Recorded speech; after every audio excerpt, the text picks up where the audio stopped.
Order, order. I'd like to welcome everyone to this morning's session. It's a one-off session with Heathrow Airport and other stakeholders on the power outage the Friday before last, following the substation fire, and that led to the closure of Heathrow Airport on the 21st of March. We're going to be scrutinising the resilience of Heathrow Airport, which is a critical piece of national and international transport infrastructure, and asking questions about how effectively events on that day were managed and whether things could have been done differently and what lessons need to be learned. We're joined today by a guest from the Energy Security and Net Zero Committee, their chair, Bill Esterton. So could I start by asking our witnesses to introduce yourselves and your roles, starting with Nigel. Good morning. My name is Nigel Wicking. I'm the Chief Executive of Heathrow Airline Operators Committee. That's a member-based committee that's made up of all of the airlines and handlers at Heathrow Airport. We're a team of 6 people in the core, but then we have various committees that members participate in, by terminal, by function, and we basically cover operational issues, regulatory issues and capital issues at Heathrow and engage with Heathrow in discussions about those challenges and concerns that we have. Morning, Thomas Woldbye. I am the CEO, Chief Executive Officer of Heathrow Airport. We own and operate the Heathrow Airport.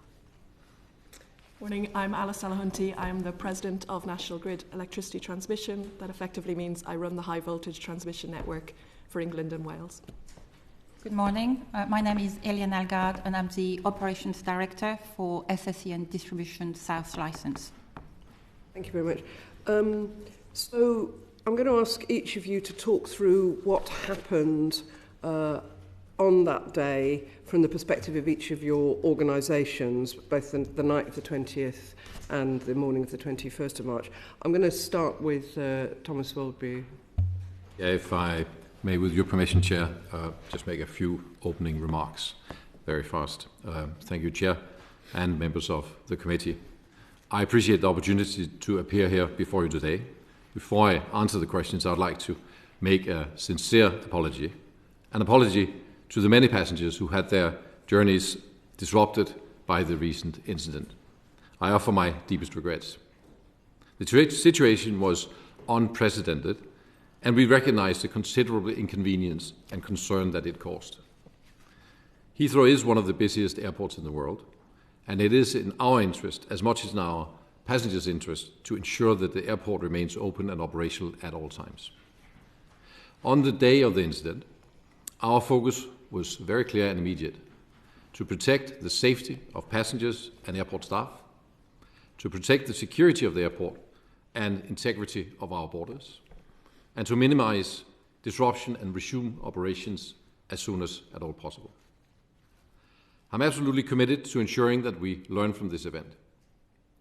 Today, I want to set out for Parliament my 5-point comprehensive plan to strengthen our response capabilities and to build upon the systems that we already have in place. First, we have commissioned the Kelly Review and are working closely with the NISA report. Mr. Woldbye, could I ask you to do that set out your 5 points as they are relevant to the questions that we ask? Because we've got a series of questions which will include it's very short, lined. Maybe, just to make sure what we focus on. Is that okay? Sorry. Okay. Thank you. I have ordered a further internal review of Heathrow resilience processes. I have met with airline chief executives to agree on future joint response plans. I have set out initiatives to strengthen collaboration with our partners, including those to my left.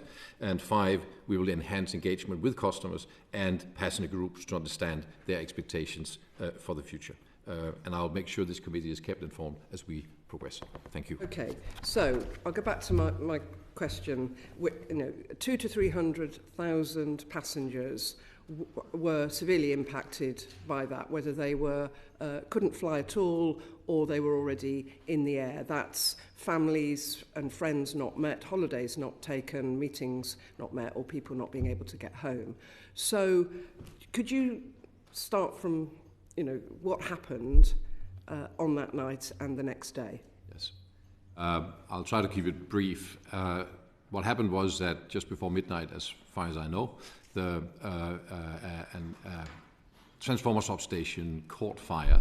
It's called North Hyde. It is a substation operated by SSEN and National Grid. I think that may be highlighted or explained later. That is part of the resilient power supply to Heathrow. It consists of 3 transformers and has 2 independent lines running into Heathrow. That caught fire. That is a very low risk event, a very low probability event that we have such a station going out. It has 3 very large transformers that all were out of function, and both of the 2 supposedly resilient lines that goes into Heathrow and power parts of Heathrow also went out of function.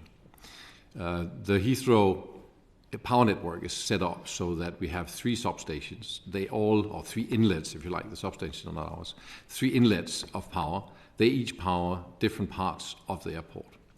We realized during the early hours, so that is around 12:30, 1 o'clock, that we were losing power to the airport. And in our operations center, you would have seen all the red lights go, that systems were powering down. We had no information as to why. We then, at a slightly later stage, got a call from the fire department that the substation was on fire. Our fire corps also went out to help put out the fire. We were in a very uncertain situation for many, many hours until 6 o'clock in the morning because we could not get information on how long this would last. But we could see that 1/3 of the airport was out of, or at least was powering down. This is first and foremost, a safety situation. We need to make sure when a crisis happens that people are safe. And that is the first priority that we also set out to secure, i.e. that no one is caught in lifts or elevators, that no one has gotten hurt, that no one has been electrocuted, that our systems are working. What we could see was that our systems were not working, particularly in the area of Terminal 2 and the tunnel into our central terminal area were affected. That area also housed airport-wide systems, which were also powering down as we were losing power. Our safety resilient systems, so the systems that power our safety critical operations like the runway lights, the tower, they all switch in as they should in the airport. But for all other functions, so the operationally critically systems, for that we rely on power from partners with whom we have resilient contracts or contracts for resilient power setups. What we then decided, when we had asserted the situation and started setting up our objectives for how we would solve this crisis, which is standard operating procedure that we do that, we set up the first objective to be back in operation by Saturday morning, normal opening at 04:30 in the morning. The second objective was to be back in operation before that. Now, this is, of course, after we have secured the safety of staff at the airport, secured the safety of environment, and secured the safety of our assets and our borders. So after that, what are we setting out to solve? And that was to be back in operation by 0400 next morning, considering the severity of the incident. And considering, I think it's very important, the uncertainty that we were in for a very long time. We did not know exactly what was happening. At 6 o'clock in the morning, the fire was still blazing. The fire services had not started extinguishing the fire, I believe, but I hope we can get more information on that. So we simply didn't know when we would get that third inlet up and running again. There was no information on that. What we did know was that in order to power the airport on 2 substations which we had left, we would have to restructure the, so to speak, the wiring, i.e. how we route the electricity, the power inside the airport. And that takes a number of hours, and it takes that you shut down the systems, you rewire the power network, and you then open up systems. That sounds like a simple process. That is a very complicated process that you need to execute in a certain sequence in order not to damage the systems and create more damage than you already had at the outset. That procedure we set out to do because, as we could see, if we were to fulfill our objective of opening fully 0400 the next 0430 the next day, we could not depend on the third inlet that we had. So that's why we took the decision we took. We went about doing that. That takes about 10 hours to do. As I said, it's a very complicated process, and you must get it right.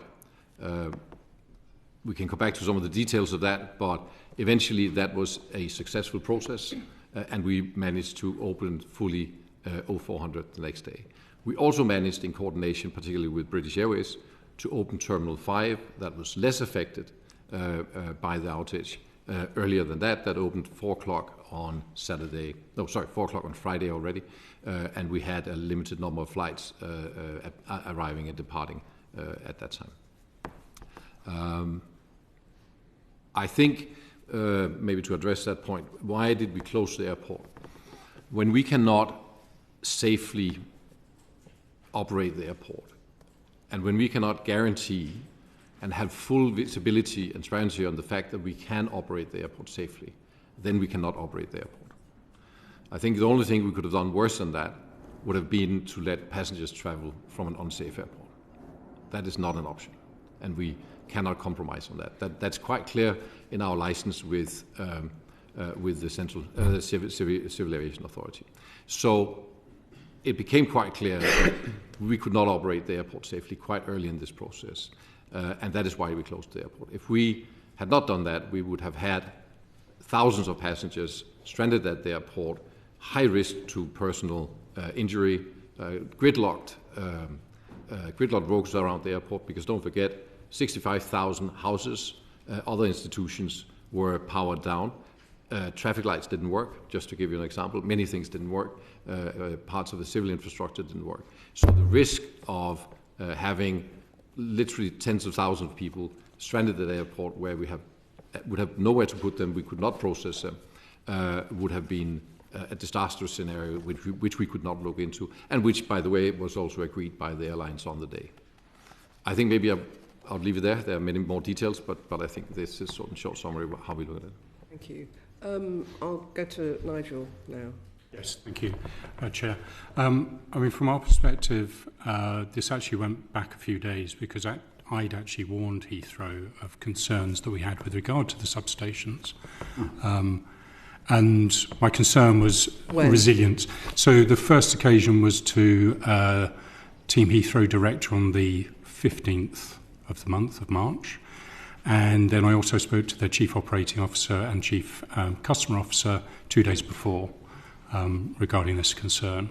And it was following a couple of incidents of, unfortunately, theft of wire and cable around some of the power supply that on one of those occasions took out the lights on the runway for a period of time. That obviously made me concerned, and as such I'd raised the point that I wanted to understand better the overall resilience of the airport. Clearly Heathrow is a very significant hub operation. It has over 80 airlines operating through the airport. It is the hub for the UK, and it's the major hub for Europe, we contest. And as such, we need to make sure that it is resilient. I mean, it is the most expensive airport in the world with regard to passenger charges. So from our perspective, that means we should actually have the best service, we should have the best infrastructure. Regarding the day of operation, clearly from our members, we had to divert or send back to base 120 aircraft with passengers on board.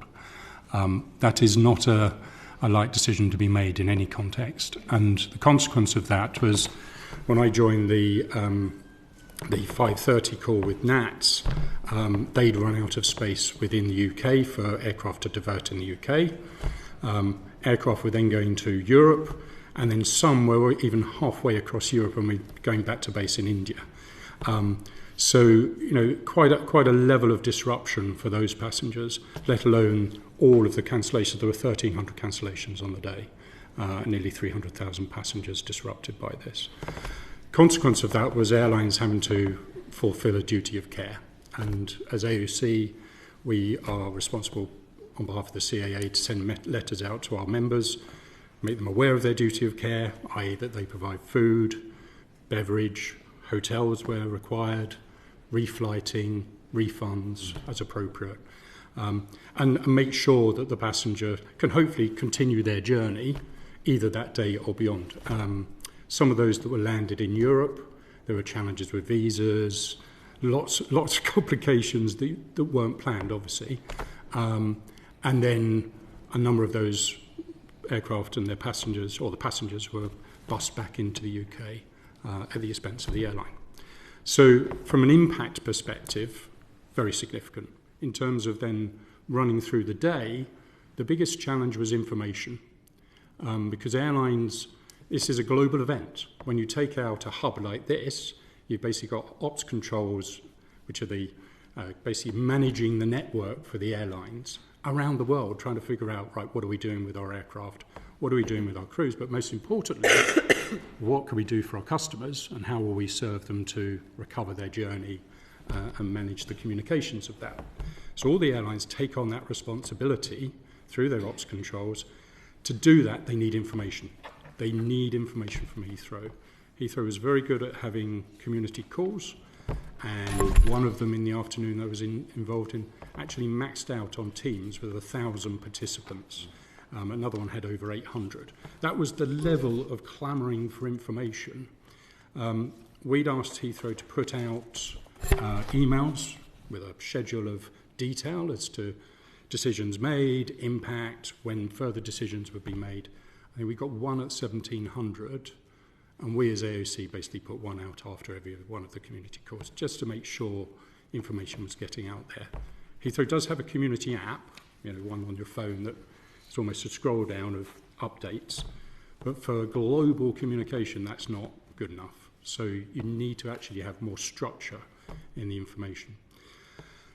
During the day, I planted myself into Compass Centre, Heathrow's ops control kind of area, and tried to convey to Heathrow the urgency of getting decisions made, information out. British Airways had let me know that T5 for them was operating and available to operate in the morning. They checked in with NATS that the runway was okay, NATS could operate effectively. So they really did want to be able to, one, receive repatriation flights. So some of those flights that were stuck in Europe with visa problems and various other things, how to get those back in. Now those did come back, some of those came back in late in the day, but T5 could have been ready to receive those late morning, is our conjecture.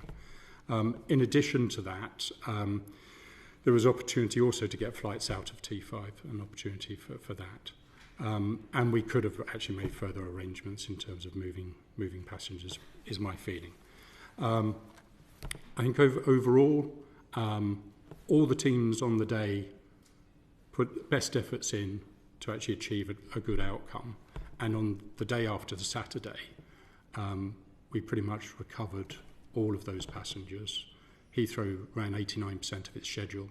We had 50 extra flights coming in. Airlines were upgauging the aircraft, increasing the size of the aircraft, just to minimise the impact on the passengers. And the view is that by Sunday, we'd cleared the backlog of passengers. Yeah, I mean, there's a lot of supplementaries that I think people want to ask, but I do want to let Alice and Eliane answer the introductory question.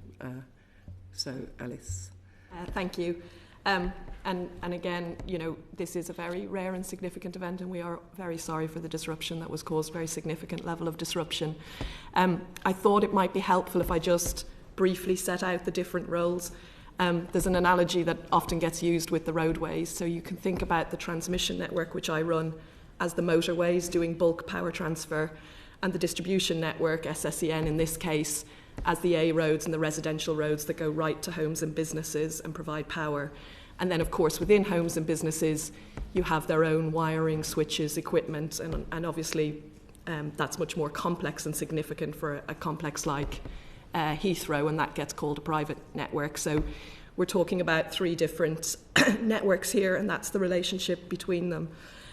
So in terms of the events of Thursday night and Friday, as has been mentioned, fire broke out at North Hyde substation on one of the transformers. That was immediately visible within our control room. The standby transformer on that site did switch in exactly as expected immediately afterwards, but the sudden and extreme heat of the fire meant then that all 3 transformers on site tripped out of service.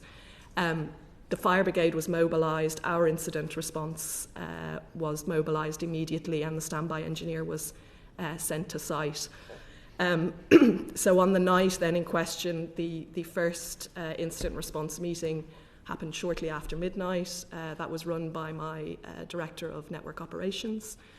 Following the sit rep that they did, where they established the situation and the severity of it, had feedback from the standby engineer and the fire services, they alerted me of the situation. So I became involved at that stage. I did the second incident response meeting early hours of the morning, and then travelled immediately to site.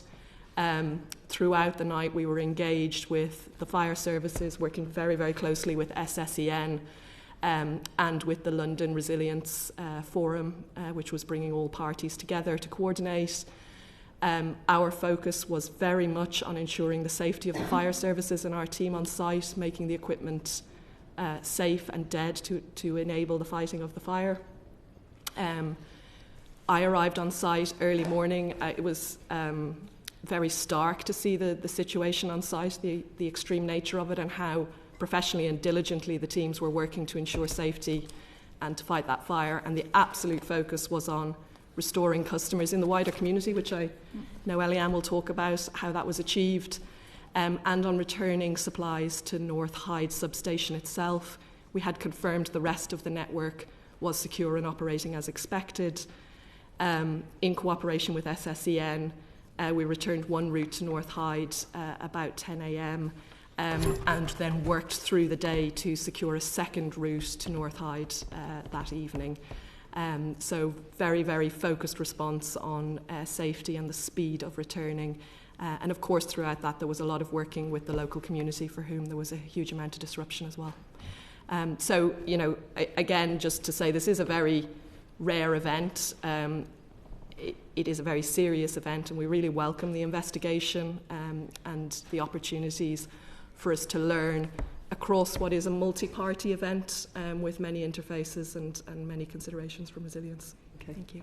Eliane. Thank you very much. First, we'd like to thank the committee for the invite to present and to give evidence and explain the step we took as a local distribution network operator to restore supply to all our 67,000 customers, including the North Heathrow intake, as what was a very unusual incident.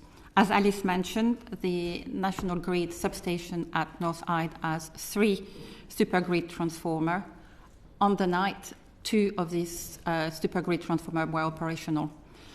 Because of the incident and the fire, by 23:51, we had lost access or supply from the 3 supergrid transformers. I was called at 23:57, and at that point we initiated our recovery program, which is very well rehearsed. It's very similar to what we do in storm or exceptional event. So the first steps we took are first to assess potential options in terms of what we can do to restore supply. And the way we do it is we restore supply by switching our customer on the network, which means we reroute our network both through remote switching from our control room, and for the lower voltage, then we dispatch workforce on the ground to switch manually. So that's what we did. We also sent a team to National Grid, and we had a member of staff, an experienced member of staff on site within 30 minutes of the incident being declared, which is very useful in order to really give us an understanding of the size of the incident and developed optioneering. So at that point, within the next few hours, as I say, we worked very hard to restore our customer. Within the first hour, we had restored about 62%, 64%, 83% within 2 hours, 91% within 3 hours. And by 4 a.m., we had restored 62,000 customers. The remaining 4,900 customers, as well as the North Heathrow intake, was requiring for us to gain access to the site in order to switch what we call the 66 kV interconnector, who links North-Side grid supply point to another supply point. So we work with the fire brigade. The fire was very fierce. We gained access to the side of the 6 kV compound at 6 a.m., and we were able at that point to assess that our interconnector were not damaged, and that there was no carbon from the smoke on the asset, which means that once it was safe to energize, we could do it. We worked with the fire brigade, who was very accommodating. As Ali said, it was about making sure it was safe on site for the fire brigade, that it was safe to energize. We were given permission to energize at 9:30 a.m., and at 10 a.m., we were able to start, actually 9:49, we were able to start energization of the remaining 4,900 customers, including Heathrow North intake. We spoke with Heathrow at 10 a.m. and offered them that connection. And then we worked through the day with Alice and her team to make sure that we could also reconnect one of the supergrid transformer, and that was done at 2:22 a.m. on Saturday morning. All our customers were restored by 22:27 on Friday. Okay, thank you. I'll let there you are, sorry. Catherine, do you want to come in, and then that may elicit some other questions from colleagues? Thank you. Yes, I was hoping just to ask Mr. Woldbye, would closure under these circumstances always have been part of the plan? In the circumstances where we cannot secure the 100% safe operation of the airport, yes. And more specifically in circumstances where you'd lost this degree of power. I know that you've kind of leapt ahead to the assessment on safety, and I understand that. But with this much power, do you think that it was always going to be the case that you would have had to close? Yes, we have 3 inlets. As I said, they each power a part of the airport. So it's not that we have 3 inlets that then power the entire airport. We have 3 inlets, and they each power a discrete part of the airport. They have the capacity of 32 megawatts, 42 megawatts, and 70 megawatts. The one we lost was the one at 70 megawatts, so by far the biggest. That powers primarily Terminal 2, 400 buildings, and our parts of Terminal 4, and our the CTA tunnel that you go through to get into Terminal 2 and 3. So critical parts of the infrastructure. Part of that is also buildings that house systems that are airport-wide, like CCTV, some of the fueling safety systems, and safety locking systems for doors, so security systems are there, and they were at least momentarily lost. So they are airport-wide systems, and when we cannot guarantee that all systems at the airport are working the way they should, there is no other way. We cannot guarantee the safety of passengers when we cannot process them, so no security scanners, no baggage systems, and so forth, right? So there's no way we can operate the airport safely.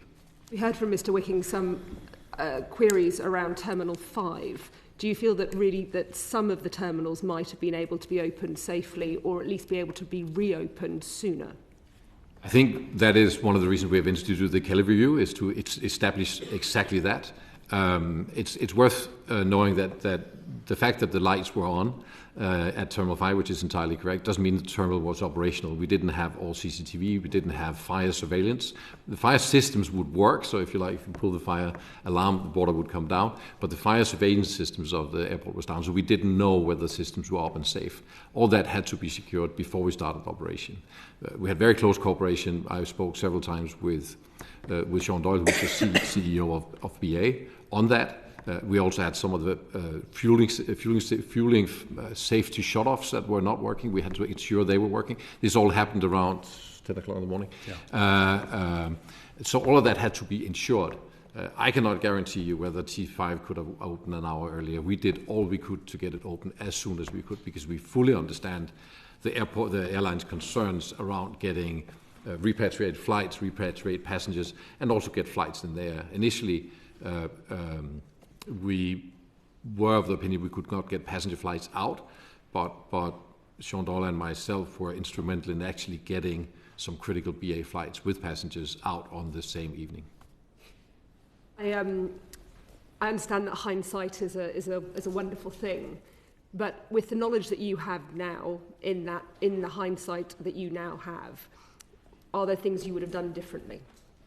Again, I will not preempt the Keller review, and it's not that I don't want to answer your question. I just think this is really, our industry is a very fact-based industry. We should not speculate on things. When I look at how the command and control system of the airport worked, that worked exactly the way it's set up. So the right people were in the right place to take the right decisions at the right time.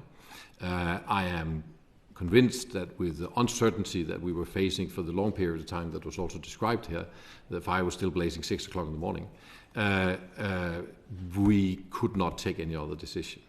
And I am satisfied that the decision we took to power up based on our 2 substations was the right decision. And that then implies that we would have to shut down the airport in order to power down, rewire and power up the systems. Okay. And that requires closing the airport. So the answer to your question is yes. Given that the control tower and the runway lights and some terminal functionality was still operational, was it impossible to allow those planes that were already en route to be able to land? Even if the passengers may have had to go to different terminals? And this is, of course, a good question now. We would be able to land aircraft, but we would then be leaving aircraft on the runways with passengers in them not being able to process them because we didn't have the safety. That is not an accepted situation. You didn't have the safety in any of the terminals? No. Not we didn't have the processing capacity we needed. So sending, and when we go out and close the airport, then the airport is closed. And that was a decision taken considerably earlier. So no. And do the airlines, what's the airline's view of that? I think from an airline perspective, initial decision being made, there is a level of understanding that a decision had to be made. But there should have been constant review of that decision, particularly as we realised fairly early on T5 and the runway were available. And those flights could have been brought in. Even if we had to manually operate those flights and receive them appropriately that way, that could have been done. And certainly in terms of resource, we had checks in with Border Force during the day, and they had full resource capability and availability to handle operations coming in. So Was a conversation had between Heathrow and the airlines on that very point, or was it too late by then? So we were raising the point of allowing aircraft to come in early. In terms of the 120, that was too late. Decisions had to be made in terms of redirecting and repositioning those aircraft. In terms of then taking some of those that had been diverted and bringing those back as repatriation flights quickly, we were constantly kind of pushing for that to take place as soon as possible. And clearly that eventually happened later in the day. But by then, most of the airlines had made decisions with regard to busing, hotelling the passengers, etc. So it's kind of almost too late to then make the operational decision to bring them back in later in the day. Okay. Oh, you want to come in? Thank you. Just want to rebind back to the introductory comments, if you don't mind. So Alice and Thomas, both of you stressed that this was a really low probability event, but when I think back to my university days, it's low probability of really high consequence, though, really high consequence. So was it on your risk register? Was this something you had planned for?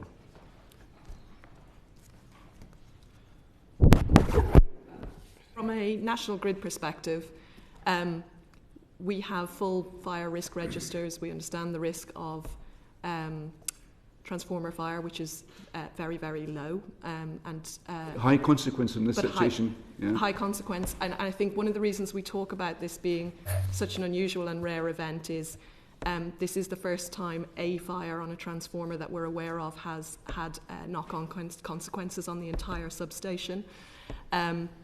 In terms of... is that because of the design of that substation, or don't know that yet?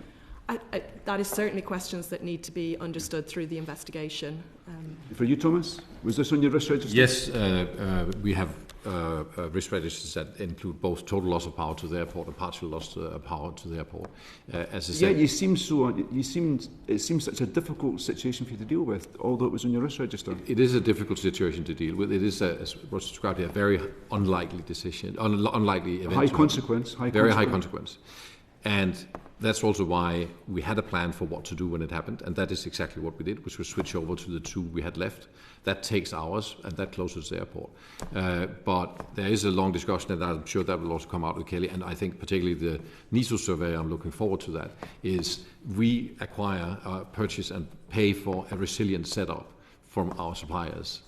Are we then also supposed to have a setup next to that? Then we would have to have a whole power station at the cost of billions for the airlines at our place. So, but your suppliers are just contractors. Ultimately, you're responsible for running off the airport. It's up to you to make sure the contracts you have with your suppliers are correct. You can't just say, "Well, we're passing this on to our suppliers."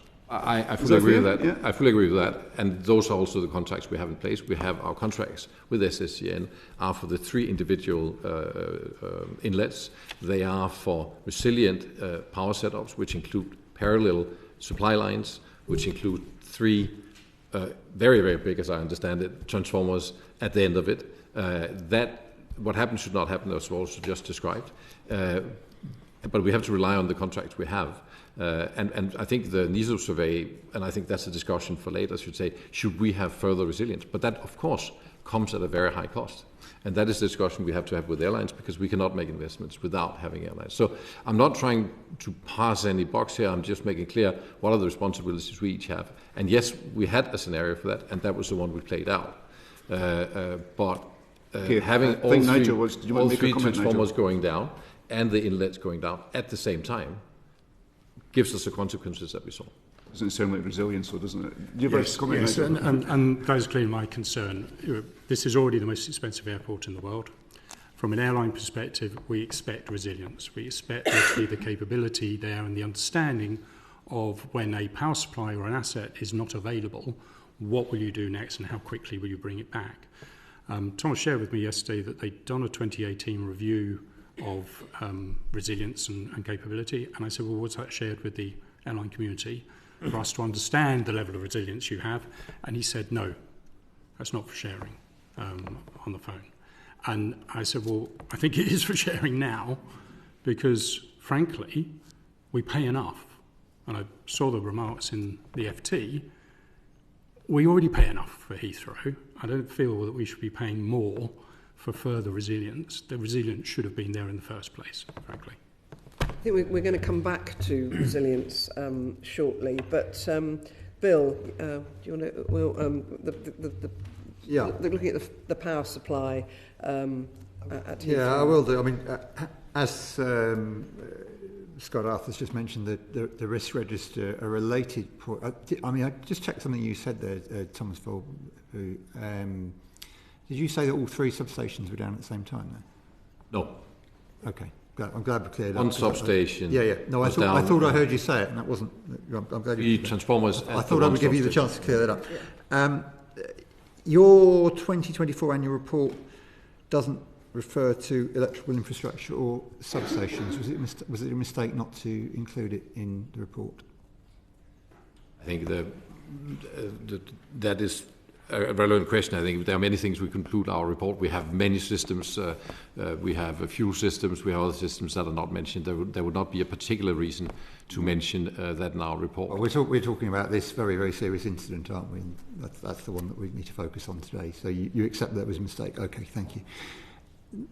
The airport was down for a lot longer than railways or domestic customers. Is it reasonable for airlines and passengers to expect that as far as a single electrical substation would not be sufficient to cause a full closure of the airport?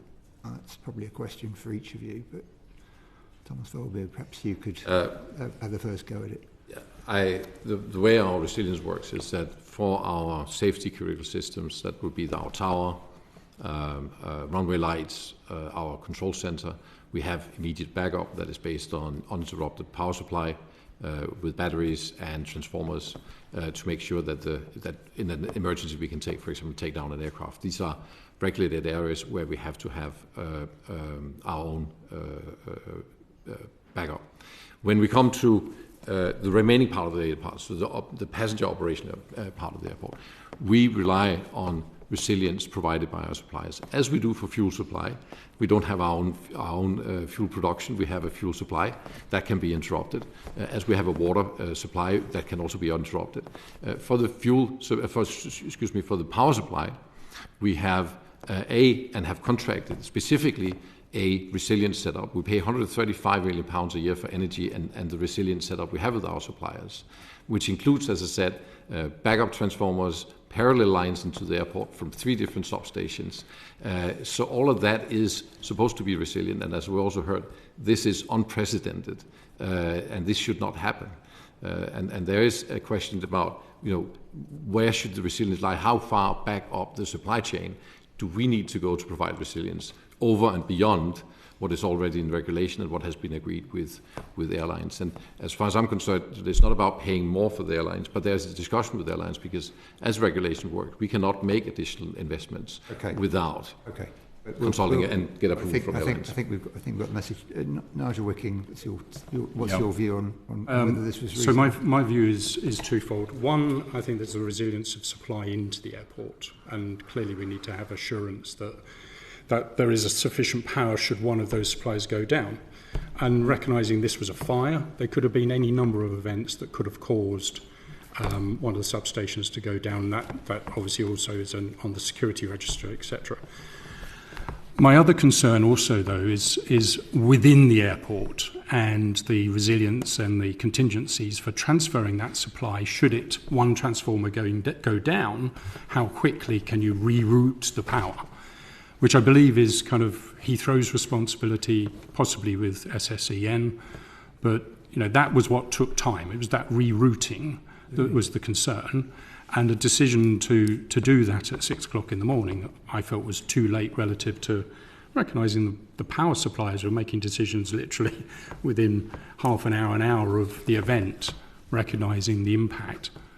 Why were we not doing that? Thank you. Eliane, Algaard, should it have been possible for the system to have been back up and running to give Heathrow full power much more quickly? So, as has been mentioned by Thomas, there was 2 additional intake fully available throughout the incident, and these 2 connections have the ability to supply power to Heathrow Airport historical peak loads.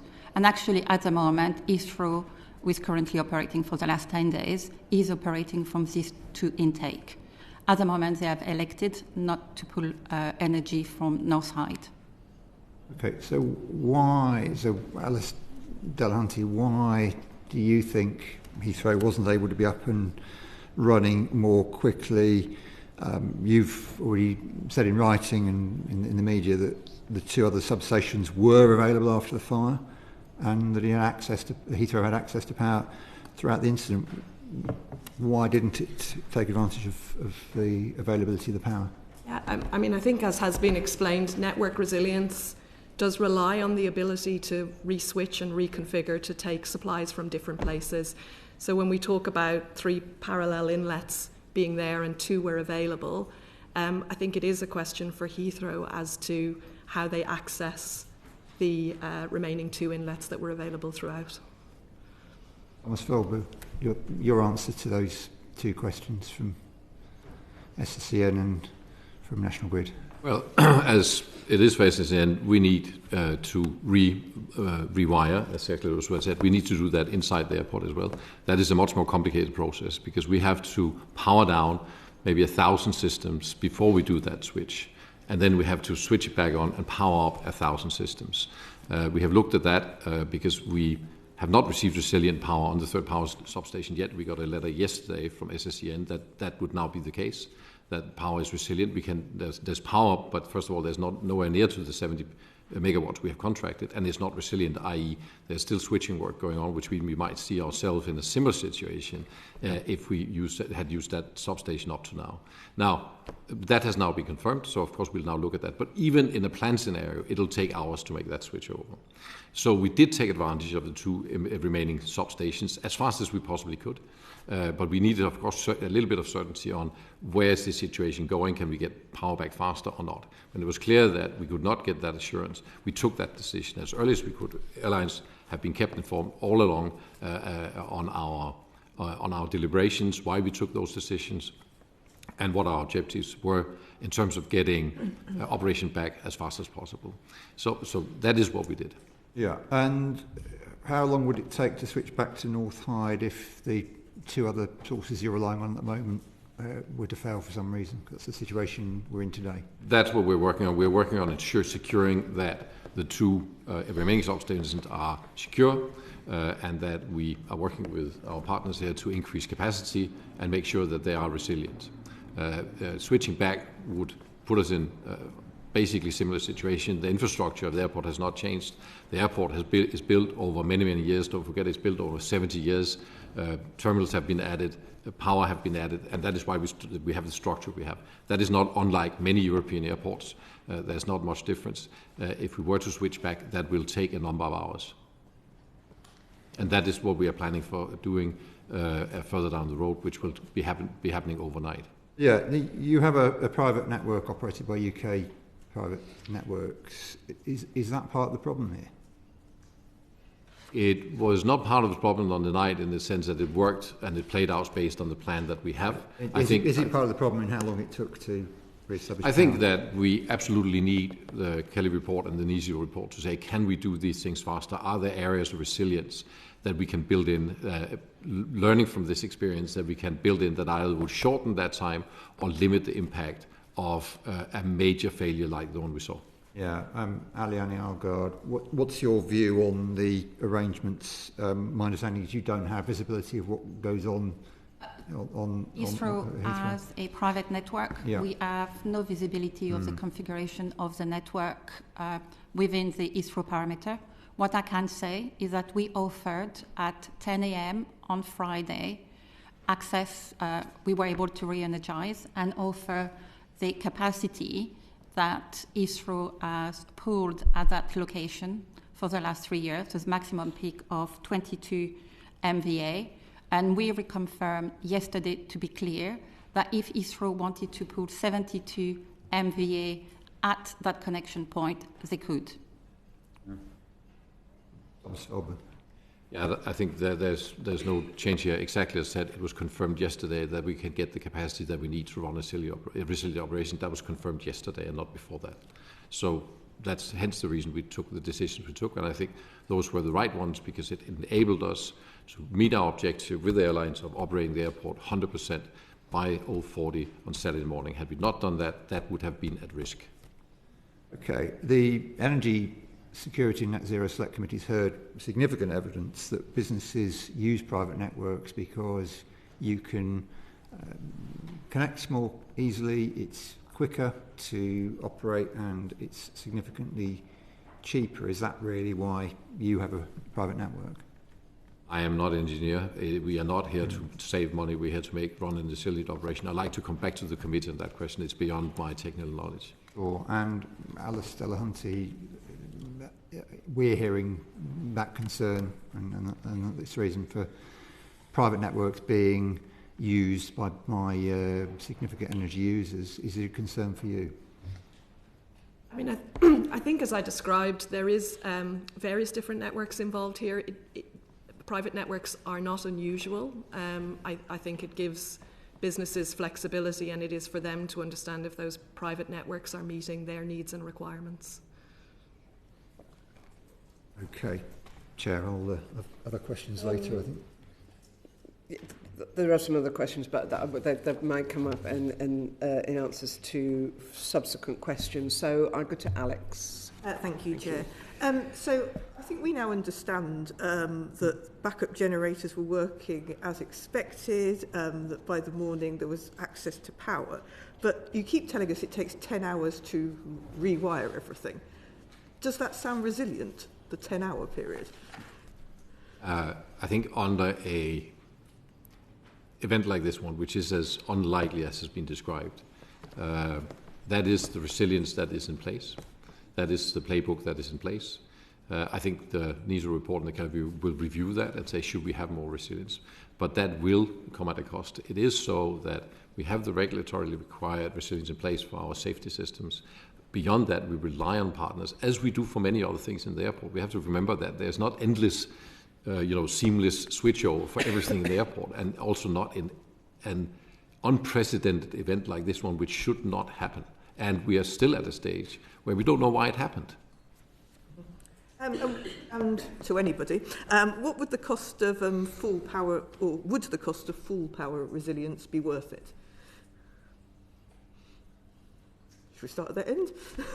So I can't comment on, because it's a private network and I don't have visibility of Heathrow configuration, I can't comment on what would be necessary to be able to do that. What I know is that Network Rail, who had the connection in feed to North Side, was able to transfer automatically their power from North Side to Didcot, 400 kV, and we also have data centers who were able to automatically engage their battery power supply in order to retain power throughout the fault. Thank you. Also, not for me really to comment on whether it's worth it for Heathrow, but what I would say is, and they're not connected directly to the transmission network, but we do build our network to what are called the security supply standards, security of supply and quality standards. Those set out the level of resilience in the network. There are options for customers to go over and above that, and those costs would be considered in the round in terms of benefits to consumers more broadly and to the customer. If we were to refit sort of a ring round Heathrow that would give you that full resilience, the best estimates of our engineers is that it would exceed £1 billion to refit today. I think from my members' perspective, clearly the resilience should have been there in the first place. And I'm not hearing that there was a lack of power to come into Heathrow. I was hearing that it took time to move that power to where it needed to be within Heathrow, and 10 hours for me were too long. And actually the time it took to make the decision to go into the 10-hour process seemed too long.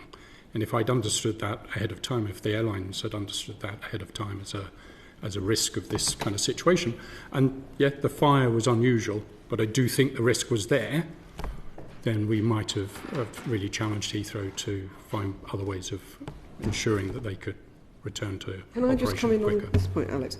You say it would cost $1 billion to build up adequate resilience, but you're spending billions on new terminal, on remodelling the terminals, and including Terminal 5, which isn't that old. What has the Heathrow board at any time in the last, 10 to 15 years been presented with a proposal to increase the power resilience at the airport and declined to do so? I do not believe so, but I'd like to confirm that to the committee. I don't believe so, no. The airport is built like many other airports in the way it is over many, many years. More resilience have been built into the system over time. The connection to Terminal 5, for example, have four separate cables going in. So the thought has been on that. Also in connection with a possible runway at Heathrow, has it been thought about, could we increase resilience as part of that process? And of course, that we will continue to do. But I think it's important to note that it's easy to ask for resilience. The cost of full resilience at Heathrow for all operational systems would be very, very high. And I don't think it's something airlines could expect to be there. It's never been asked for, and it's been very clear what our service levels were. Okay. Is that on this point? Because then I want to go back to Alex. Go back to Alex. I'll come in later. Okay. Alex, do you want to ask you a further question? I want to go back to the fact that inbound flights were not being allowed to land. So we're being told that the safety critical systems worked. Can you just explain what the safety critical systems are? Because you're also saying that it wasn't safe, in effect, to get passengers to come in because it wasn't possible to process them. So what is a safety critical system, and what is just something that you deem unsafe? There are two levels of safety here, if I may start there. There's the level of the aerodrome safety level, so that is, can aircraft operate safely at our aerodrome, and there is the concerns around passenger safety and health and safety concerns that we have to take care of both of them and consider both when we would do. Essential safety systems are things like airfield lighting, the control tower, telephone exchange, the fire station, our control center, fire pressurized main systems, other fire systems, general fuel farm, and so on. These are the essential systems that means that we can actually take down an aircraft and land it. Okay, so you've landed it. Then so we have all.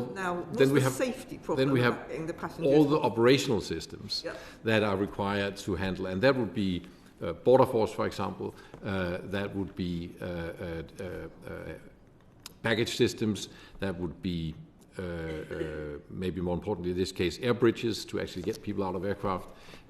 So all the things that you see in the airport every day, lighting in some cases, emergency lighting was on in Terminal 2.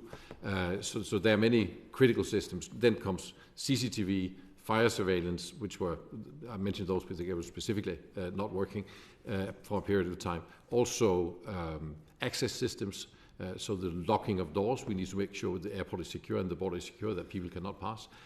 All of those were affected also in Terminal 5. And we needed to ensure that they were in place and up and running before we opened the terminal. As I said, I think it's definitely a question for the Kelly review to ensure that this question is answered in the light of hindsight, because don't forget, our objective number one was for the entire airport to be operational at 0400 the next morning, and the second objective was to make sure that we opened as fast as possible beyond that. And those were both the two objectives, and all focus was on that together with airlines.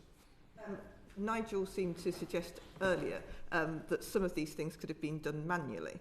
Would you like to respond to that point? Manually, I don't understand that. Oh, you can say that we should have done things. Steps instead of bridges. I mean, move people around the airport border force. I think this is one of the reasons we set up the Kelly review, to make sure that we can ensure that on the day, it was clearly our evaluation that we did that as fast as we could, with due regard to the safety of our passengers. Could that have done a little bit faster? We will have to look at that, but we are talking, minutes, as in maybe an hour or two. We're not talking longer than that, because I know that systems were out of function. We had a meeting at 10 o'clock where fuel lines were still a question, and we cannot operate without automatic fire switch off on our fuel lines. Nigel, I think you wanted to come. Yeah, in terms of T5, my understanding, both from British Airways but also from being there all day, was that pretty much everything was fine to operate by mid-morning, by 10 o'clock. In terms of the fuel point that's been raised, actually the fueling company actually said that was fine. They could still be operated, even though there wasn't an electronic automatic cut-off. They could do it from the fuel backup process that they had. So that wasn't seen as an issue at all. So I don't think there was any reason for T5 not to be used earlier, i.e. from within the morning period, to receive aircraft and redirections. Just a quick question. I think for Nigel, we've heard a lot about hindsight and speed of which decisions were taken, and the question why decisions weren't taken quicker. But if passenger safety and employee safety was compromised, could we be sat here saying why were decisions taken too quickly? No, that would possibly be the case if I hadn't been there and actually talking to people on the ground from the control centre in T5 and understanding what the situation in T5 was. And the reality was that T5 felt that they were absolutely ready to go and receive it. You think passenger safety... That wouldn't have been an issue with regard to T5 from my perspective. And when you say passenger safety, what exactly do you mean? In our case, that is the process of safely getting passengers out of aircraft, getting them through customs, as when we talk where's arrivals. I mean, I accept that it's if we don't potentially more risky to have steps than a bridge. Exactly, but, for example. We use steps all the time to get on. We also not had CCTV, and we didn't have fire surveillance. And I think this is a question for the Kelly report. Hindsight is very easy. Don't forget, we have to ensure that all systems are not just seen to be working, but are actually tested and working. And I know that the lights were on at T5 and it looked as if it worked, but there were systems not working. And we have to make sure that these systems are working. This decision are taken by our incident commander, who is trained for this and whose responsibility it is on a personal level to make sure that works. It is not about saying, well, it looks as if it works, we like to operate. These are serious concerns, and we need to make sure they work. And we are, as we talked about at 10 o'clock, at the meeting at 10 o'clock, it was reported that fuel valves were not working. Now, we are then talking that we declared it opened at 2 o'clock. So we're talking hours here. This is an evaluation. As you say, if we have gotten this wrong, we might be sitting here today having a very different discussion about why people got injured. And I think it would have been a much more serious discussion. So there is a margin within which our people have to take very serious safety decisions. And that is what they are trained for, and that is what they do, and that require that every single system is up and running, tested, and safe. Okay. Elsie, you've been waiting, so your turn. Thanks, Chair, and thanks to the panel so far. This has been really interesting. For context, my constituency is nowhere near Heathrow. It's Hayward and Middleton, so Manchester Airport is of particular interest to my constituents and to the Greater Manchester region as a whole. So this incident made me think about what the consequences might be for my constituents and passengers across the northwest of England were a similar event to occur there. It would be really good to understand what you think we can learn from this incident if we're to avoid another mass power interruption, and also what the consequences might be elsewhere in the country. Could this have happened at other similar airports? Keen to hear from each of you if you've got a view on this. Nigel, perhaps you might want to start. Yes, thank you. From my perspective, I think the most important thing is actually having transparency of the risk register, and is this understood to be a risk? And from there, what is the resilience and the business continuity and contingency plans to address such an issue occurring in terms of power supply to an airport? Thank you. Thomas? Yes, I think we should definitely use this opportunity. We have made a short review of airports in UK. They all have the similar setup as we have, hence similar risks. I think we need to use the outcome from the Kelly report and these reports today. How can we improve that? We'll be happy to share those learnings, of course, with other airports to ensure that we overall have the most resilient aviation system that we can have. Absolutely. Thank you. Alice, Eliane, I don't know if you have a view on this. I mean, it seems, excuse me, it seems very clear there is a higher degree of cooperation and visibility needed through the various parties. We do, as a matter of course, if we need to do maintenance and we know that's putting an airport at an elevated risk, take a lot of additional mitigations, etc. But I guess what we need to do now, and would expect that also to come through the investigation, is really ramp up that level of cooperation and visibility of the options, configurability, protocols of the various different parties involved. Would be very similar comment to Alice. If I can't comment about Manchester, but we have two other airports on our south license, which is Southampton and Bournemouth. We understand their intake. We are liaising with them to support, to review and support them to better understand their business continuity plan. We do that as a matter of course, for example, with hospital who connect into our network, and we're always available to advise, to provide insight into what to do, or what can be done in terms of driving better business continuity. But we're looking forward to the review in progress to make sure that we learn from them and share the learning. And we're welcoming the opportunity. Thank you. And this might be a question for Nigel, Alice or Eliane, but Thomas, you're obviously welcome to come in as well. Do you think enough is being done by Heathrow and perhaps other airports as well to learn from other critical infrastructure? So, for example, data centres which do have sort of readily available backup sources. Nigel? Clearly, from our perspective, we've heard about the data centre reports in terms of the speed of switching. I was interested in terms of that rail example, in terms of the speed of switching. So I'd want to understand better as to where the opportunities lie in achieving that. Clearly, as I've said before, though, we already spent a heck of a lot of money on Heathrow. So I wouldn't be seeing this as an opportunity for Heathrow to kind of get another £1 billion on its regulated asset base. Well, does anyone else want to comment on that? I think it's definitely an opportunity we need to look at. I think objectively there are fora for infrastructure and so on, but this is something we should take the opportunity to learn. I think, just at the comment, you cannot compare Heathrow Airport to a data center. It is much, much more complex at the airport than a data center, which runs a fairly generic and sort of consistent operation, whereas we have thousands of different kinds of systems, including mechanical systems that have to work and so on, and that is just a more complex operation, and requires, don't forget, just for Heathrow, we use as much energy as a small city all the time. Perhaps the only, data centres might not be the only example. Sort of the chair of the National Infrastructure Commission, you might have seen, recently suggested that we should be ensuring that resilience is built into lots of, significant infrastructure by embedding national resilience standards across the board, whether that's digital or energy or transport infrastructure. I wondered if you had any thoughts on whether more government oversight might give more confidence to passengers and operators about, a level of service that they can expect. This was obviously a very rare incident that happened, but do you think something like that might be useful? Alice, I don't know if you want to come in on that one.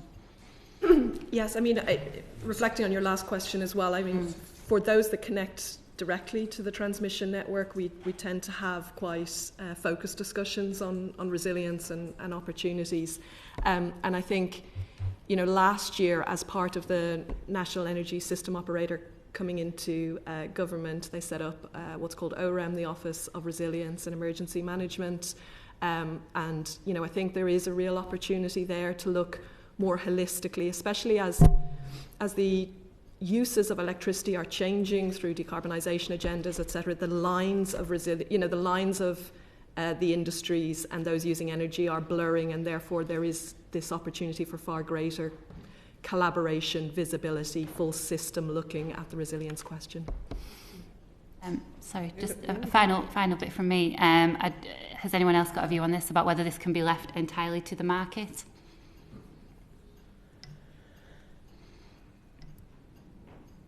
Or perhaps not. It's obviously, it's a private company. I think that I know what was said there, and I would agree that it's definitely worth looking at. Absolutely. From my perspective, I do see that there is a need for clarity in terms of standards and national standards there, but I wouldn't want it to be seen as an opportunity for operators to suddenly put a lot more money into it and charge it through to users. Okay. As part of that process. For me, it's part of this should have been part of the hygiene factors of running an airport. Many of us are realising we don't know enough about electrical engineering. Alice or Eliane, Thomas just said you can't compare Heathrow's electricity uses and needs to that of a data centre. Is he correct? This is correct. There will be, as I say, they operate. Heathrow will be like a mini grid, and therefore they will have to. That's why they have, I believe, a private network operator supporting them to manage that network. As I say, I do not have visibility of how the network is configured. We are very clear, like for transmission, we operate to very clear standards in terms of level of resilience to our asset and substation. And I can confirm that all of our sites, which feed into three intake to Heathrow, are operating to well above the national standards. Because the data centre that's very near North Hyde substation didn't go down because it had built-in resilience, and there was no what we would call a power cut there, that I understand that's because data centres build in that higher level of resilience. Is that easy for Heathrow or an airport to compare to do, or more tricky because as Thomas said, it is a more complex system. Is that? Could you give some sort of layperson's explanation on the difference? I mean, I think Heathrow's engineers will be much closer to the complexities of their own private network, but I think in very simple terms, this is a difference between sort of new build, single use of power, and retrofit to something that has evolved and been built over time and is over a very large space. So it's a complexity of retrofit versus a new build. Is a very distinct difference between the two cases. It's more which generation it is as opposed to the technical difference between the two, or is it a bit of both? Well, I think the other thing that is different is that data centres have, not to oversimplify data centres, but they have one use for their power in one compound, as opposed to, I mean, I think you referenced 400 buildings, many different systems. So I think there is a different level of complexity and diversity of the assets you're dealing with in an airport versus a data centre. Did you want to come in? Yeah, thank you, Chair. But I can see how, having the capacity within the airport perimeter or the resilience to always operate no matter what, like a data centre, would be incredibly expensive. But I guess falling well short of that, you could build into your systems, Thomas, to have capacity to run, to receive flights at a much reduced level, perhaps to cater for the flights that are really close to the airport so they're not having to divert long distances, etc. That is a kind of halfway house, isn't it? So it's not about having this bare minimum service. You can operate at some reduced capacity which meets the immediate needs, some skeleton level of activity. Is that being considered, or is that possible? I would understand what I mean? Perhaps just having Terminal 5 up and running quickly. I would not rule it out. I think that is definitely a question we should ask in the Kelly review. It's also in line with the 5-point plan that I mentioned later, that we will go into that, and are there areas where we should find sort of a halfway house, as you call it, and we will definitely engage with also our airlines on that. And I'm not going to talk about money all the time, but that comes as a cost, as was also said. Retrofitting a full resilience would be hugely expensive. We can obviously have that discussion. We want to do what our customers want us to do, and that is what this is about. And the failure is hugely expensive as well. But the problem is that the failure that occurred is hugely expensive as well, both to the airlines and to the many people who are on business trips, etc. You're entirely right. And when we talk resilience, in general, will always be a balance between the level of resilience and the investment that goes into it. And that is a risk evaluation, which is not 100% science. Sorry, I got distracted. Bill, you want to come in? Yeah, thanks, Chair. I just wonder whether there are other airports elsewhere in the world, perhaps much more modern ones, that have this greater degree of resilience. I know one. Which is Hamad Airport in the Middle East, which is a brand new airport with a very high level of investments. It's a much smaller airport than Heathrow, but I know of that one. Yeah, and how long has it been operating? Sorry? How long has it been operating? Oh, I don't actually know, 8 years, 10 years. Okay. And have you looked at it to see what lessons you can learn from what I think is implicit in your comment that it's best in class? Yes, we will do that. We have. You haven't done so far? No. That would have been a good idea, wouldn't it? Okay. I've got some more. All right, I'll come in after your one then. Okay. Questions. Eliane, Algaard, you mentioned again the fact you can't see behind the connections. Should you be able to? I think there it's about respecting the fact, like Alice was explaining, so you had a transmission network, a distribution network, and then you got private network. I'm not sure if we go back to the analogy of using the house, so that it should be right for me to go out to have visibility of, let's say, a property to see what you're doing in your own house with your own wiring. I think that's even from a strategically important piece of infrastructure.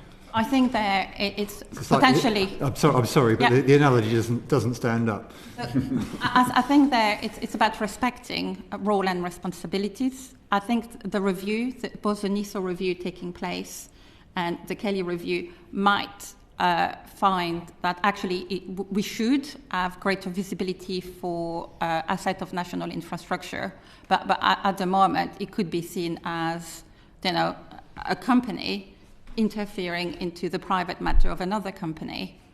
So it's about respecting this role and responsibility. But we're more than happy to work with Heathrow and the private network operator to see how we can help, we can work together to improve resilience. And actually, as we speak, through DESNES, another group, we're currently working on looking at that type of question. Yeah, Nigel Wicking, I suspect you took a slightly different view there. Yes, thank you. I mean, from my perspective, it's really important to understand this is a piece of key national infrastructure, and as airlines and consumers, we don't have that expertise to understand whether Heathrow saying it's resilient is resilient.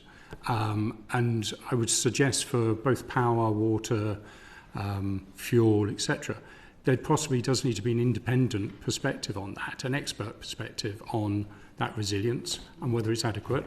And that should be shared with those who are using the airport as to whether it's adequate for them, because clearly a data recovery was not good for us.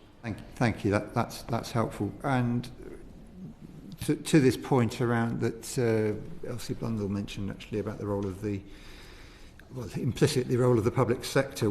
What should government and industry be doing together to mitigate the risks and effects of power outages that obviously have the potential to cause so much disruption as we've just seen? Yeah, I think there's a big question there as to resilience. So yes, there should be hardening of assets that provide power into national infrastructure such as this, but I think the resilience is the big concern that we would have as a community, of users, and having that assurance through a body that government actually says is the right body to do that assessment is a good thing. And do the rest of the panel have anything to add to Nigel Wicking's comments there? So as an industry, we practice for major events on an annual basis, but it's mainly I guess more like utilities. We had, for example, last year we had OAK project where all different type of agencies and utility company rehearse potential catastrophic situation. Potentially what we need to do is to look at involving more private network in this type of discussion, and I'm sure that something we will review as part of the NISO review, to say when a private network like Heathrow, who is recognised to be critical to the UK, should be included in that type of rehearsal. And Alice Delahunty. I mean, I would absolutely agree, and I think these are the important questions that will be asked through the reviews that are done. I don't think there's easy, obvious answers around, for example, your previous question of visibility into their network. But what is really clear here is the need to create that cooperation and the understanding of the reliance on each other and the impact of each other's actions. And, as Eliane said, there are lots of well-established industry processes within the electricity networks and the system operation for dealing to responses, but extending that further into users and their role in those exercises is likely to be a helpful extension. Yeah. And on that, I mean, that was point 4 of my 5-point plan that we'll put in motion, is exactly that, strengthening our collaboration with our external partners, including SSEN and National Grid. I must say that I believe that actually SSEN engineers have quite a lot of insight into our power networks. I know that cooperation has been very close both before and after this incident, but I'd like to come back to the committee to clarify that point.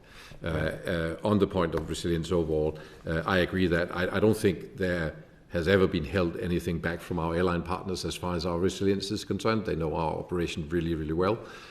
Any investment that goes into Heathrow is prioritised by airlines and it is approved individually and specifically by both airlines and the CAA for every single pound we invest. So there is full transparency. Well, perhaps both SSCN... And if that has not been the case, I'll be happy to make sure that happens in the future. Yeah, look, perhaps both SSCN and Heathrow can confirm this point about how much visibility there is, because you've contradicted each other there, I think. But I won't ask you to continue. Can I also, should the electricity infrastructure be critical national infrastructure where it is supplying such a major transport network? Sorry, could you repeat the question? I didn't hear the first part. Should the substations, should the supply into something as significant as Heathrow be critical national infrastructure regarded as such? I think that given the fact that Heathrow is critical national infrastructure, it would make good sense, and maybe the NISO report can look into that, good sense to say, so which critical supply chains are then potentially also critical national infrastructure to make sure that there are the right level of resilience. Yeah, I mean, I'm assuming it's not currently at that status. The transmission network is critical national infrastructure, yes. Not the substations. As far as the transmission substation, I'm unclear on whether distribution... Or specific substations because of the importance of certain... The three we're talking about are they critical national infrastructure? We consider the transmission network as a whole critical national infrastructure. And we work with government on the security levels and the standards associated with that. So as far as you're concerned, substations are? Yes, right. yeah. Okay, thank you for that. Can I just confirm... Maybe to build on that? Yeah. There is also a delivery obligation from the power networks to Heathrow.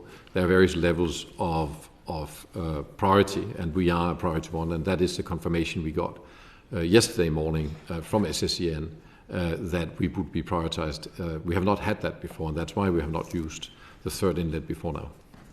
Okay, and my final questions certainly on this section, Chair. Can you confirm that overloading of the network wasn't the cause or even a factor, and that as the grid expands with the government's Clean Power 2030 agenda, this will not be a cause for concern?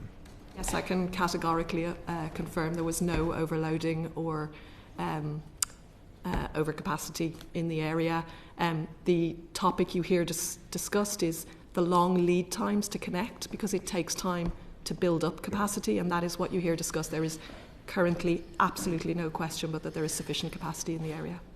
Yeah, and there's no overloading because you're under pressure to make those connections? Absolutely not, and certainly not in the middle of the night at the time of this incident. We were well below capacity across the entire network. Yeah. I can confirm. We've checked the distribution network was operating at less than 30% of its maximum capacity of Northside substation. Okay, and likewise you have no concerns around future grid connections and the effect exactly as Alice expect, we operate within very rigorous standards in terms of what we can allow to connect onto the network to make sure we protect existing connectivity. Okay, yeah, because from West London we've known for some time that the grid capacity challenge is affecting new developments, but thank you for clarifying that it wasn't a factor in this incident. But actually, for Heathrow, given you're part of the West London development pipeline, you're increasing, you're building out at the existing Heathrow terminals, and obviously you've got plans to build a third runway and another terminal. And you're a major member of West London Business, which is the organisation which has been pushing on this issue for some time.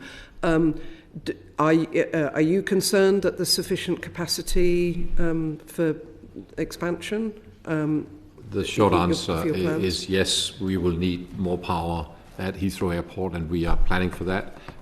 We will need more power for the green transition, and we'll need more power for a third runway. We have already applied for a connection to the national grid directly. That was done a few months ago, and we have paid our fees. I understand the waiting time is about 7 years, so there's a long waiting time. We will need about double the amount of energy that we have today to accommodate the projects that you talk about.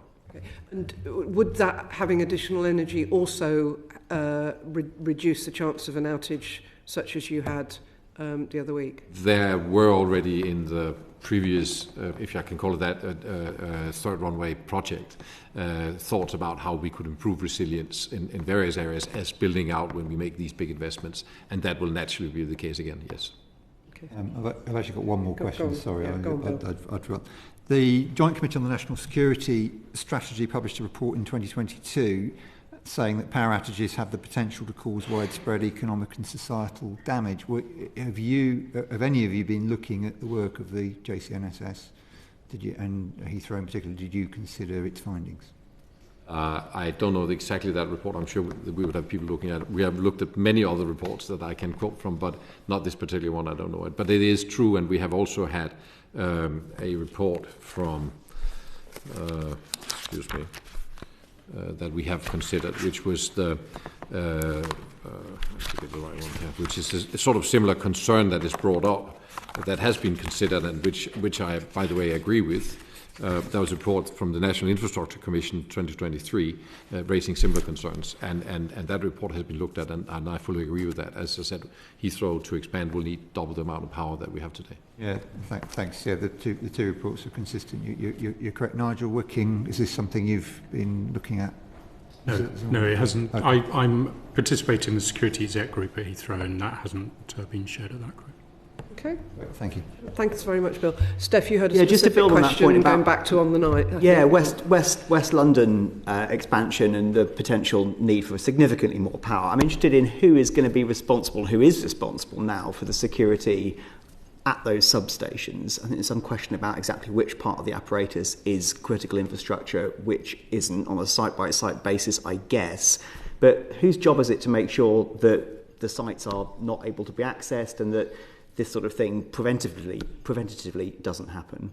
Oh, sorry, and there's the external access, but also there's been questions raised about the proximity of the two transformers to each other and the lack of a wall between them. I mean, where does the responsibility lie, and what between National Grid and SSE and key stakeholders, do they have any influence over those decisions and those policies?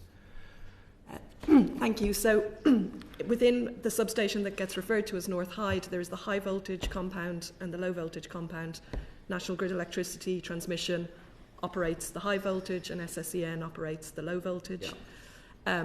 So for the security of the high voltage compound, National Grid is responsible. We work very closely with the relevant government departments and agencies who determine the security level requirements per substation, and we rigorously deploy those. There are different categories. Of course, I'm not going to go into the details of that. That's confidential information.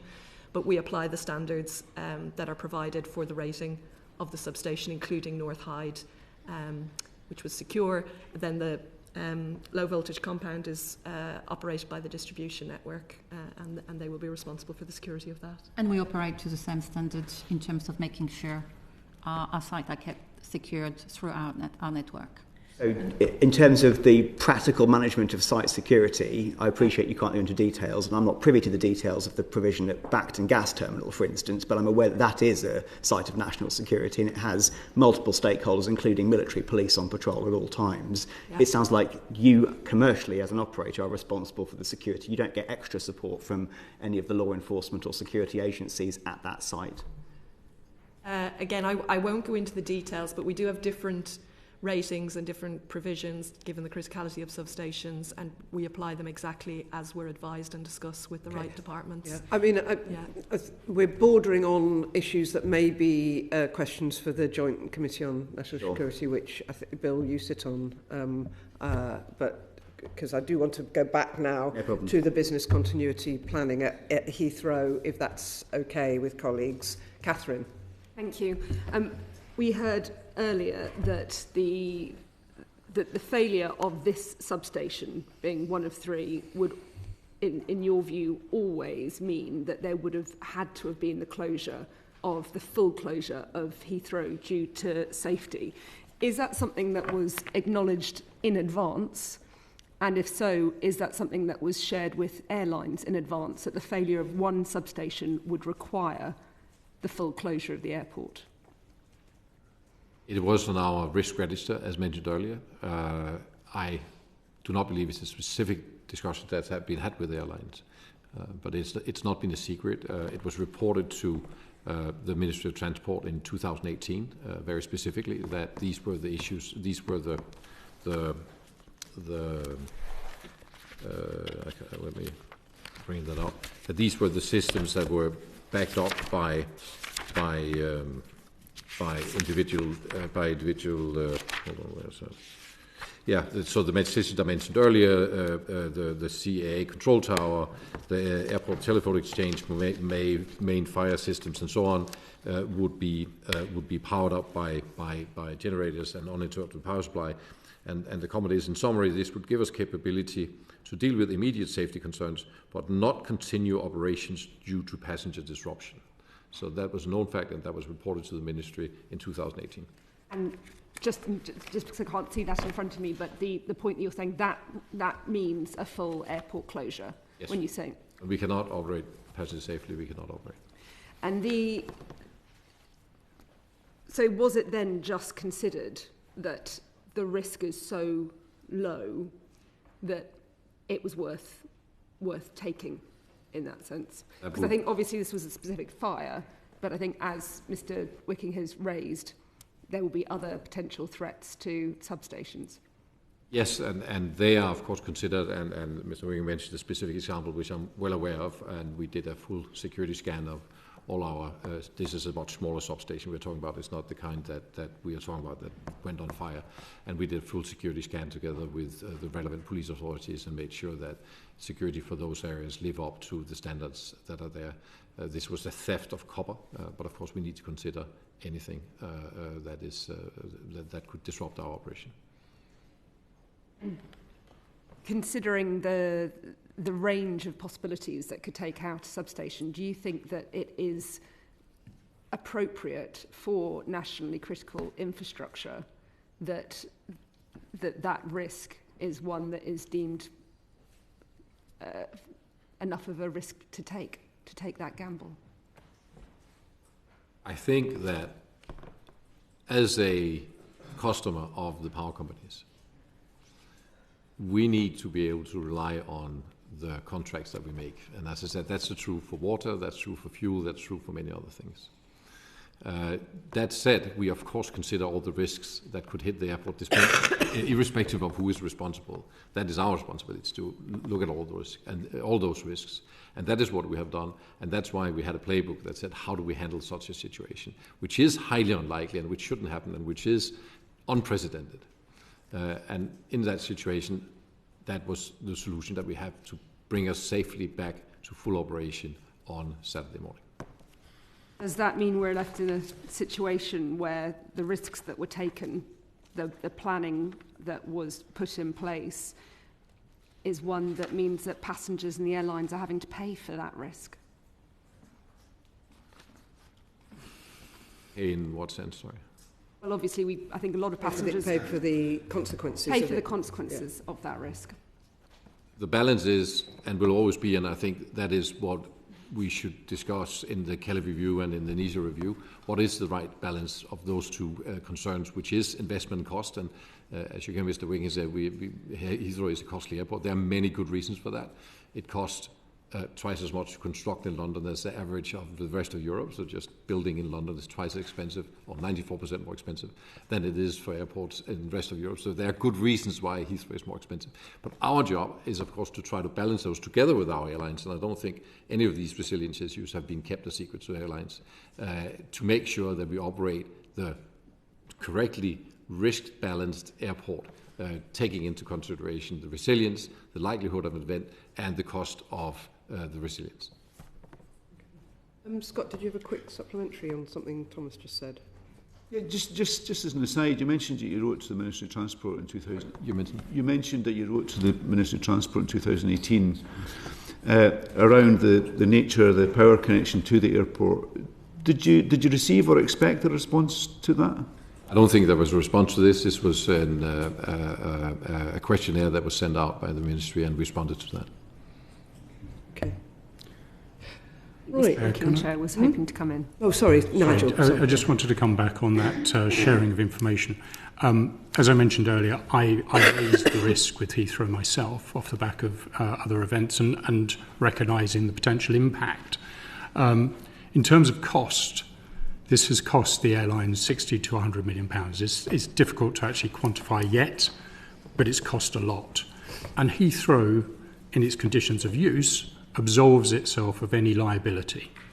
You know, if there were death or injury, that doesn't occur, but for any operational failure that Heathrow has, they completely absolve themselves of liability in the conditions of use.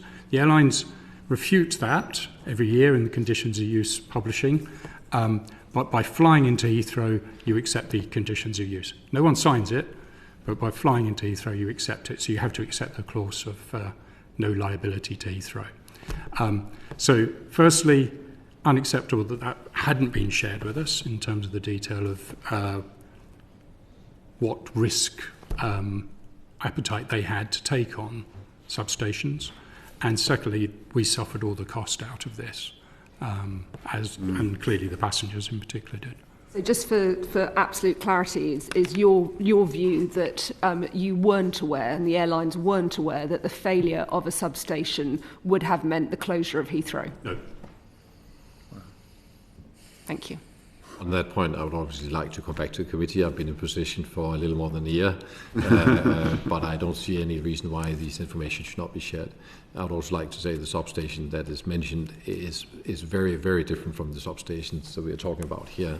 That was in question earlier. That's a much smaller substation. It's a Heathrow substation, and it is secured in the way it should be. Okay, can I just establish the conditions of use that you talked about, Nigel, yes. Which in itself I think is worth further questions, but we probably don't have time today. Can I just understand, are those conditions of use arrangements unique to Heathrow or unique to UK airports? Unique to Heathrow. They are Heathrow's conditions of use that are laid out for airlines using Heathrow. It would include the charges, it would also include operating parameters, etc. And liability for costs when things go wrong. Yes. Okay, thank you. Steph. Can I make a comment on that? Yeah, go on. It's, of course, Heathrow's conditions of use. They are in line with all other airports in Europe. I had this specific discussion with the CEO of Virgin and the CEO of BA a couple of days ago, and they accept that the conditions of use at Heathrow are in line with the condition of use of most of the big airports in Europe, including Copenhagen, where I was previously. So this is standard terms of use. I know that airlines, of course, do not like the way it is, but this is the way it is in most of Europe. I just find it incredible that an airport can absolve itself of any liability whatsoever. But is Thomas correct that they're similar to other European airports? I haven't seen that evidence, but that may be the case. But it doesn't mean it's right. Something to probe. Okay, Steph. Thank you. I think we all appreciate the elucidation you've given, Thomas in particular, as to the approach to risk management. I think we accept that risk management is about balancing convenience, cost and risk and safety. And I think I wanted to put on record the fact that we're having this type of discussion clearly has relied upon the operational excellence of a number of players, including those represented today, on the response to the events themselves, which I also appreciate the detail to which you've gone into.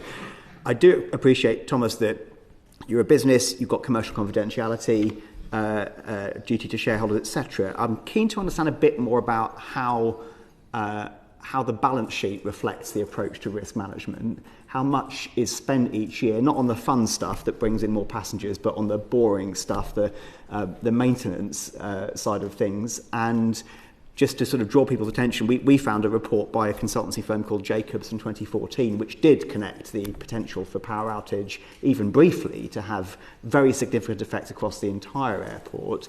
And I know that you said that, in your knowledge, there hasn't been a board discussion specifically to turn down an investment proposal for something like an on-site ring main since then. But can you still give us a ballpark figure of how much is spent on the sort of boring maintenance stuff each year, and what's been done since that Jacobs report specifically around this issue? With the caveat of defining what is the boring stuff. Yeah. We are currently investing about 1 to £1 billion a year.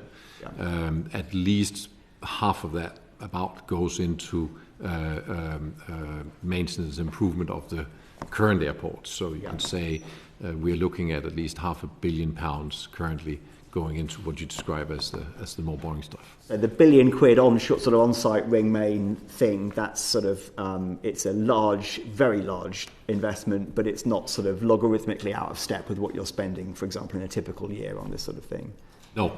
And have you done anything else in particular and invested specifically in any other areas to mitigate that risk of essentially total airport shutdown? Let's accept that for a moment. That was a known risk since that 2014 report that you're aware of. I'm aware of the fact that we invested now in our power resilience during that period. I can't give you an amount. I think the Jacobs report were there to address other issues, not specifically something like this, but nonetheless, yes, we have. As I said, building T5 more. There are four lines going in instead of 2 going into T5 because that's a possibility.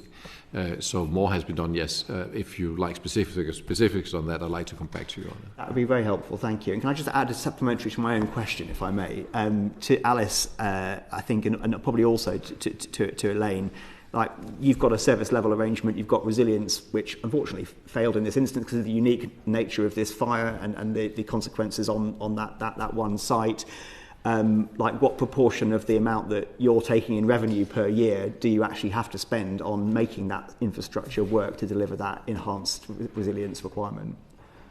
Yeah, so our relationship to customers is set out in codes that set out quite deterministically the level of redundancy and resilience in the network to secure that.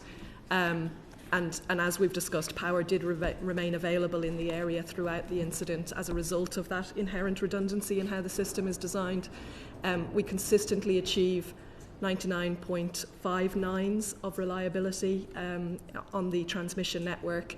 We have an incentive or a mechanism called energy not supply, whereby we are penalised if we do not supply energy, and so that reduces accordingly. And we invest a huge amount in the resilience and the health of the network. So, for example, 5.2 billion on asset health over the last period, 3.7 billion of which was specifically on substations and cables. We've just submitted our next 5-year plan that includes another approximately 5 billion specifically on asset health, but a further 30 billion on increasing capacity, increasing resilience, increasing security. So that's a very significant part of our investment. I understand that's highly regulated, and it's yes. Part of a cycle that's approved by the departments and scrutinised, I think, by Bill's committee. But I'm kind of interested in what you get if you're paying for enhanced resilience at that site. There is an argument that says, and I'm sure this will be brought out in the fullness of time, that site had things juxtaposed to each other in a way that was really detrimental to the reliability of that transmitter, that transformer site. Who pays for that stuff? Who does that on site? Is that a high capacity, high voltage transmission investment, or is that coming from something like the distributor? So, I mean, of course, much of this will be looked through the investigation. As it's currently set out, our substations, this substation was designed and built quite some time ago to standards that are set out, and we work to that. As I briefly described earlier, where customers want to connect directly to the transmission network and they want very substantially increased levels of resilience beyond the industry codes, they can request and discuss that. So you do get certain customers who will come to us and say, I want 3 independent, totally independent feeds, etc., etc. And those investments get worked up, costed, proposals made and worked through. And Eliane, the same question to you. Yep. Thomas is paying you 135 million quid a year.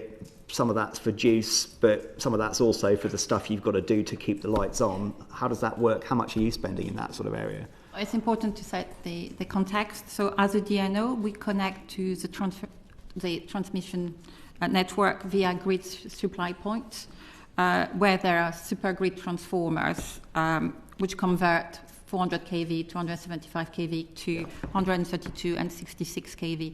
In this instance, because the 3 supergrid transformer failed at that grid supply point, we, as a DNO, lost access to power at that point. Okay. What we were able to do, as I said, is because we had interconnector between the Ivor grid supply point and the Northside grid supply point, by 9:30 a.m., when we were able to energize, we were able to create a new connection, and able, therefore, by 10 a.m. to offer power to Heathrow. I think that it's also important to reconfirm that we're very transparent with businesses who connect on our network, that a firm connection is not a guaranteed of supply of electricity, but rather it's a connection which has which has double circuit rather than one single circuit. And that for that reason, that, for example, data centers or the like of Network Rail would have alternative business continuity plan to be able to maintain continuity of supply.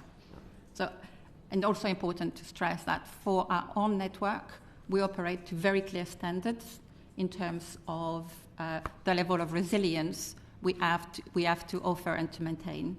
And to answer the next question you were asking, we spent 2 billion over the five-year control period between 2023 and 2028 to maintain that level of resilience, but also upgrade our network to be able to meet net zero. None of that money was spent at that transmission side. So, as I said, that grid supply point is owned by National Grid. What our asset was the interconnector to connect the two grid supply points, and it was available as soon as the fire brigade gave us the green light to energise. Yeah, and Alice, none of that national infrastructure investment was specifically spent at this transmission site. I have not checked how much was spent at North Hyde. I mean, all sites are in a continuous maintenance, inspection, investment cycle, so I would have to come back with the specifics of investment on North Hyde. Lawrence, did you want to come in at this point? Quickly, thank you, Chair. I wanted to return to contingency planning, and my colleague referenced the 2014 Jacobs report, which set out some generalised warnings about the risk of electricity outages. Down the years of contingency planning at Heathrow, was this specific scenario with the complete failure of the North Hyde site identified as a risk? And if so, on the night of the 20th and the 21st, was a contingency plan that was prepared for that eventuality followed? Yes, to both questions. We have a plan for a total failure of power at Heathrow. We have a plan for part failure like the one we saw, and the plan was executed the way that it was laid out. And excuse me, I think just to also to comment, sorry about that, comments made earlier. There you go. That at 0200, so the decision was not taken that long. The airport chief engineer uses prepared resilience plan to begin reconfiguring of the supply to Terminal 2 and Terminal 4. This is likely to take 12 hours in total. Just tease out the fine difference. You said the contingency plan was prepared for complete loss of power. Both. Is that the same as a contingency plan being in place specifically for the complete failure of this substation? There are two different plans, one for complete failure and one for a part failure, part loss, as in this case. And that's the one that was put in motion.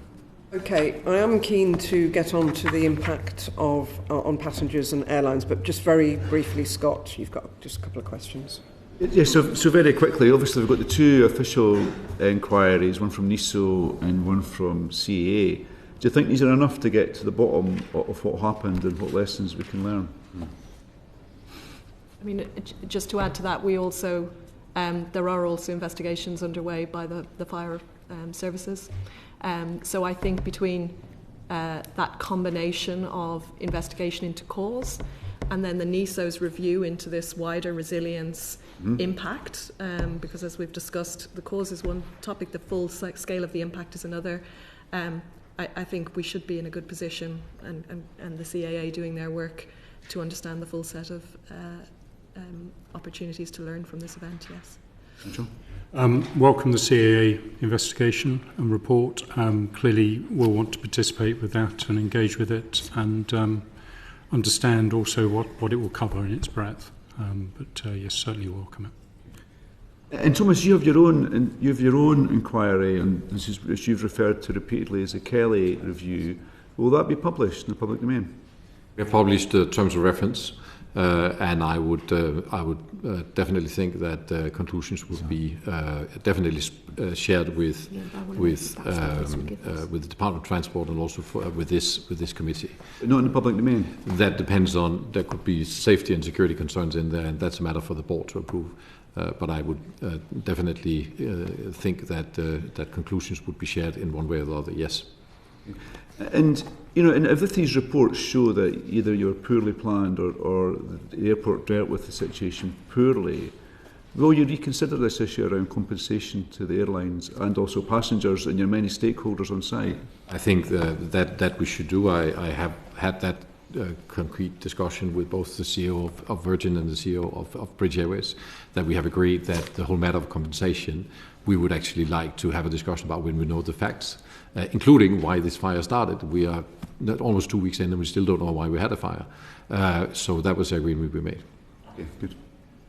Just very quickly, Catherine. Yes, I mean, you've talked about other European airports, but there was a 2023 report to the United States Congress by the Government Accountability Office, which references a large hub airport there that has more than one substation, and that they have the ability to switch from one substation to the other if either of the substations lose power. When you talked about it costing £1 billion, is that the kind of thing, that investment, that would give us? Yes. Thank you. Okay. I should say that £1 billion is a very sort of broad stroke in terms of numbers, right? But we're not talking about £100 million, right? Yeah. It is a very, very big investment. But that investment would mean that is the kind of thing. If either failed, if any of the three failed, you could just switch to another automatically. What you do is you build a ring, and every building and system and machinery takes power from that ring, and then you build the power supplies into that ring, so they. The ring doesn't go down, and then you actually have the supply. That's the principle that you would have. So other airports elsewhere in the world are able to do it, but it's prohibitive for you. It would be prohibitive for you to do it, where other airports have been able to do it. Is that your? I don't see it as being prohibitive. I see it as being highly costly, because we have an infrastructure that is built over 70 years.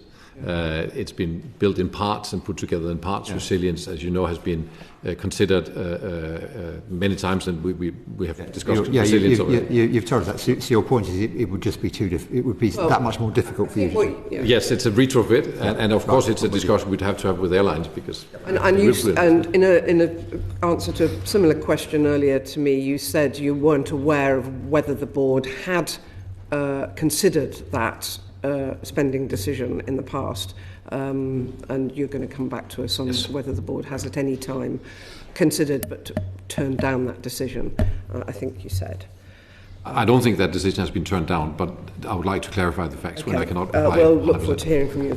Right, I do now want to get on to passengers and airlines. Alex. Thank you. How effectively did Heathrow work with other airports in the UK, continental Europe and the rest of the world during the incident to accommodate diverted flights and to reroute passengers? The air traffic control services are handled by NATS, who's responsible for managing the UK airspace, and their standard protocols were used. It is a matter directly between the airspace management and airlines and other airports to facilitate that. We do not have visibility of where aircraft are exactly. It is clearly airlines' wish to manage their own aircraft. So there's not a sort of a process where we coordinate with other airports, because that is the prerogative of airlines to do that. It's their aircraft, and they're not asking us to do it either. Whether a process like that could be put in place, I wouldn't rule out. But I think the most efficient is for NATS to do that via their control center, because they know where the aircraft are and they know where the airlines want them. And we, of course, kept coordination with NATS throughout the process and the event. Yes, so from an airline perspective, the various ops controls of the airlines would have coordinated what to do with those that were already on their way, the 120. As I mentioned a bit earlier, some of them would have gone back to their point of origin. Others would have been diverted, having consulted with NATS as to whether there might be airport capacity within the UK, and then allowing faster access then to London. There were only about 11 spaces available, and on the 7 o'clock call, those were all taken. So that's where airlines were then having to put their aircraft into other European airports and stations, sometimes a bit further afield, such as Newfoundland and various other locations, unfortunately. And to the extent that you know the answer to this one, when do you think that other airports became aware that flights would be heading in their direction? I couldn't tell you exactly, but the ops controls, as soon as they were aware of the situation and the fact that Heathrow was closed, would have been informed via what's called a NOTAM. They would have then been out there trying to find where to put their aircraft. And of course, at that point, they're seeking more information from Heathrow as to how long the closure might be, etc. Thomas Woldbye, the decision to close until midnight, do you think that was taken quickly at an early stage? Yes, it was. The NOTAM, I should have it here, the NOTAM went out, I believe, at 1:40 something in the morning, sorry. 44. Yes. Yeah. And why? And why did you make the decision at that stage to say it was all the way up until midnight? Because we would not be safely able to operate the airport, as already discussed. Safely operate the airport at opening. We had no visibility on when we would be able to operate the airport, and our accountable officer, who is the one in charge of taking safety decisions like that, clearly had very little visibility. We still had a blaze going on. We didn't know exactly how long it would take us and what the consequences would be of the shift over that we talked about. And hence, we need to give airlines information that they can actually operate on. We have previously seen scenarios where we say, well, we maybe think we're open by so, and then we are not, and then it rolls on, and actually the consequences are much worse than being able to take a decision. Now, as also said, and what was shared with airlines very early in the morning, is that our objective was, one, to be back in operation next morning, but also that we would do whatever we could to be in operation faster. And now, just thinking about all the other forms of public transport that normally access the airport, so trains, tube, buses, coaches, what were your conversations with them over the whole period? There are coordination calls with London where all of these entities participate, and so do we, and we kept them regularly updated. I can't remember the sequence, but every 3 hours maybe, so that the entire system, and there you have Department of Transport, everybody is participating. The communication was efficient in the way that we saw very, very few passengers turning up at Heathrow before the ones that were supposed to turn up actually turned up. Okay. Scott. Thank you, Chair. So Nigel, Willie Walsh from the International Air Travel Association, who's normally quite a quiet and unassuming character, said this was yet another case of Heathrow letting down travellers and airlines. And it was a clear planning failure. And I think you've already said you think there's a planning failure here. But what Willie's saying there is this is yet another case of a problem at Heathrow Airport. Is it a problematic airport? Well, yes. I mean, from our perspective, and we've got to look at this with regard to future growth and expansion, investment, etc. We're not sure about the foundations of Heathrow as it stands at the moment. There have been a series of events such as this. And give an example, sorry. Well, we've had outages during last year where we had 82 baggage system issues through the whole of last year, and thousands of bags misconnecting. And from a point of view of value, as I said before, this is the most expensive airport in the world for passenger charges, and the reality is that we don't get good value for money as airline users and as consumers. And we need to have better surety of that value and the value potential in terms of efficient investment, efficient services, etc. As we move towards expansion, airlines are very supportive of expansion, but it can't be under the existing regulatory framework and model because it's just not delivering the efficiency and value that we would expect. And this when you mean regulation, you mean the way Heathrow is regulated by the government, you think? So Heathrow is regulated by the CAA, and there is basically a 5-year cycle of that regulation. Clearly, there are expansion proposals being tabled, hopefully later this year, and there's some big numbers associated with that, very big numbers, into the kind of 40 to 60 billion.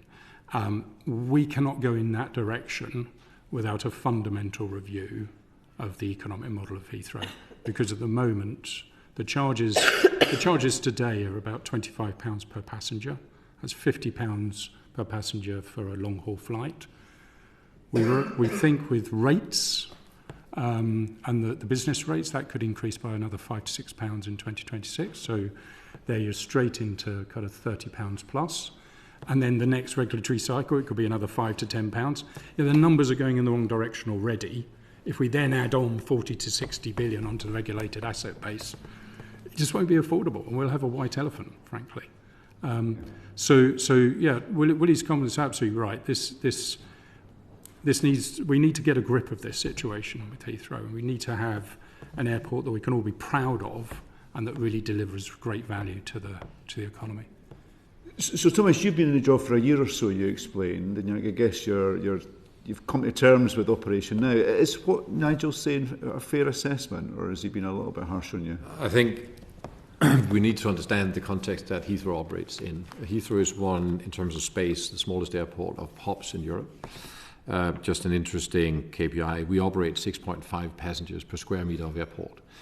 The closest to that is Frankfurt at 2.7, Amsterdam at 2.5. Does that excuse all these problems around baggage handling and all the rest of it that Nigel was what I'm making clear is that Heathrow is a highly utilised, very dense, very utilised, the most efficient airport in Europe in terms of runways, in terms of square metres. So you want to make it denser with this expansion, don't you? Sorry? You want to make it even denser? No, we'll get it less dense by expansion, because that will give us more space. Okay. So what you can say is that we are operating at capacity, which for any operational system is not a healthy situation to be in.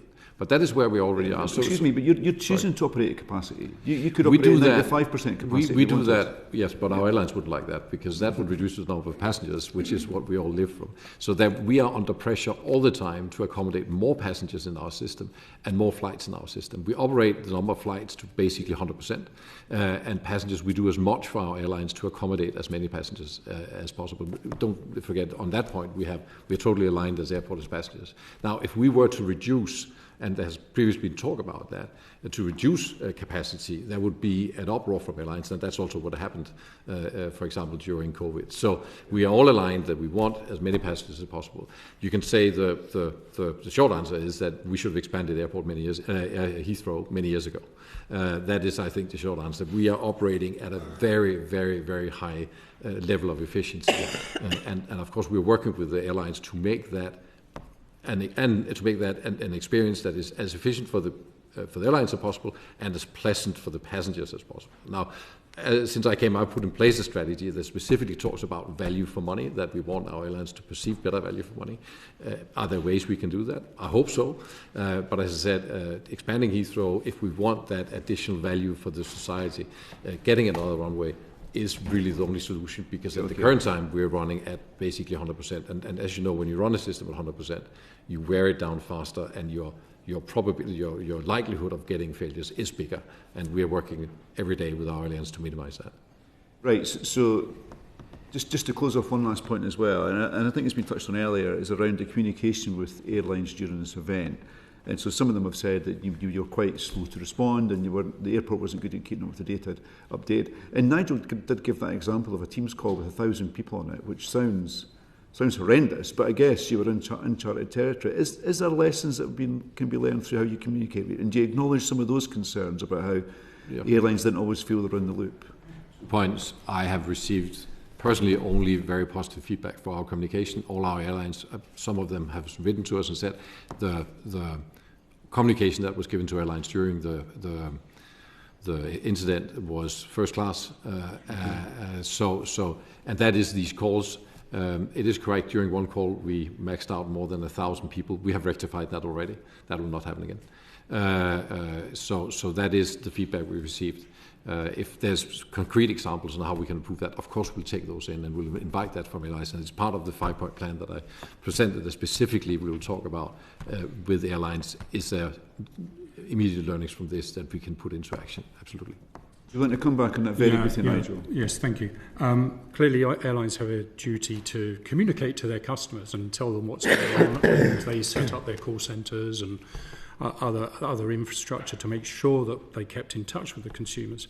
One of the things that is really important there is not to just have the community calls, is actually to have structured information on a reasonable kind of document on a regular basis, just to update those communication teams as to where things are at. Because in the end, the airlines are basically taking care of the customers. And unfortunately, this was a Friday, so there have been a lot of families seeking to travel for kind of quick trips over to Europe, over to the UK, whatever, and those would have ended up as cancellations. They might rebook, or they might have just actually asked for a refund. So lots of money lost from that perspective, being a Friday coming towards Easter. We're coming on to that. When was the Department for Transport notified? I think 3:30 in the morning. 3:30 in the morning. Yes, and we kept continuous updates. I spoke to the Director General at Department for Transport and the CEO of CAA several times during the day. Okay. Baggy, did you just want to pin down some more detail on... Around lessons into recovering. Can I just start by saying I visited Heathrow last week, and for an untrained eye I was really impressed on... Sorry? I visited Heathrow last week, and for an untrained eye I was pretty impressed on how everybody, the airport, the operators, baggage handlers, border security, everybody was working, and it looked normal to me. So I think there's general agreement that within a day or so everything was back to normal. But just teasing out the points Scott was making around lessons learned, is there a collective approach to assessing what lessons can be learned, logging those, but doing that together rather than everyone doing it individually? I think, if I may start, that is exactly what is in the 5-point plan that I presented and that I have put in place, is that we will work harder with our airlines, with our partners that are sitting left to me here, and engage with our customers, including passengers, and say, how can we bring that together? And I think definitely, if anything we learn from this, the airport has a very strong ecosystem. As you said, we are back, but we will indeed learn from this experience and bring that out to the wider airport community for anything we can do to improve the experience for passengers. Absolutely. And, I mean, there are other lessons to learn. I mean, Gatwick Airport Southern Terminal was closed and for security reasons, but they moved all their operations over to the Northern Terminal quite quickly. Nigel, sorry. I think there's an opportunity for the airlines to share more about their command and control structures and their frameworks they use. They are very mature and very well versed in these kind of events around the world. So I think there's opportunity for us to share more with Heathrow in that perspective. Okay. Lawrence. You may feel that this question has been partly answered already, and I'm conscious of time, so please don't feel the need to repeat anything that's already been said. But with the benefit of now some hindsight, how well do you think that Heathrow and the airlines communicated with passengers and adapted to their individual needs during this period of disruption? In the end, it's the airlines that are doing the communication. Unfortunately, Heathrow doesn't really have a role in that, other than clearly comms were going out across London, which I think was good to make sure that people knew not to come to the airport whilst it was quite closed. The airlines then provide a lot of information out to their customers, and yes, fairly sophisticated structures on that, both in terms of use of phones, etc., but also command and control structures and call centres to back up any queries. Just to check, you said unfortunately Heathrow doesn't have a role. Do you think that there's a change to be made there? I think there's something to be investigated there as to whether Heathrow should be more consumer and customer aware in that sense.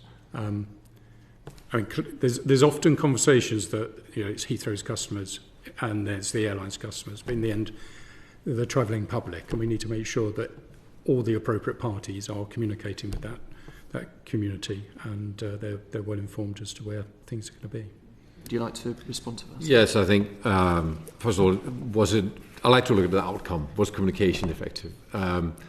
Very few passengers came to the airport when they shouldn't. The passengers who should come came as they should. And on the following day, passengers turned up as they were supposed to. So I think the outcome was the right one. We can always look for improvements, but we do not have the names, don't forget. We don't have the names of passengers. Airlines have that.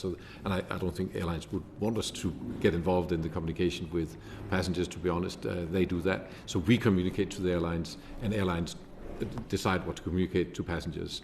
We, of course, then to the general public issues press releases. I think that worked really well. We have statements on our website, we have statements on our app, and we tweet and so on. And I would say when we look back at that particular part of the process, that worked really quite well, yes. But just coming back on that, that's why structured information is really important, because if you're an ops control member of staff in Malaysia, and you're trying to figure out, right, what is it we need to be telling our customers in terms of their flights today, you need to have that structure rather than just a deluge of information that might come on a community call. You need specifics.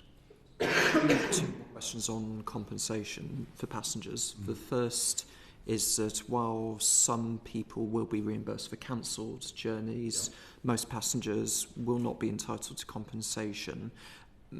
It's not inviting comments on what the regulations say, but do you think that status quo is fair for passengers?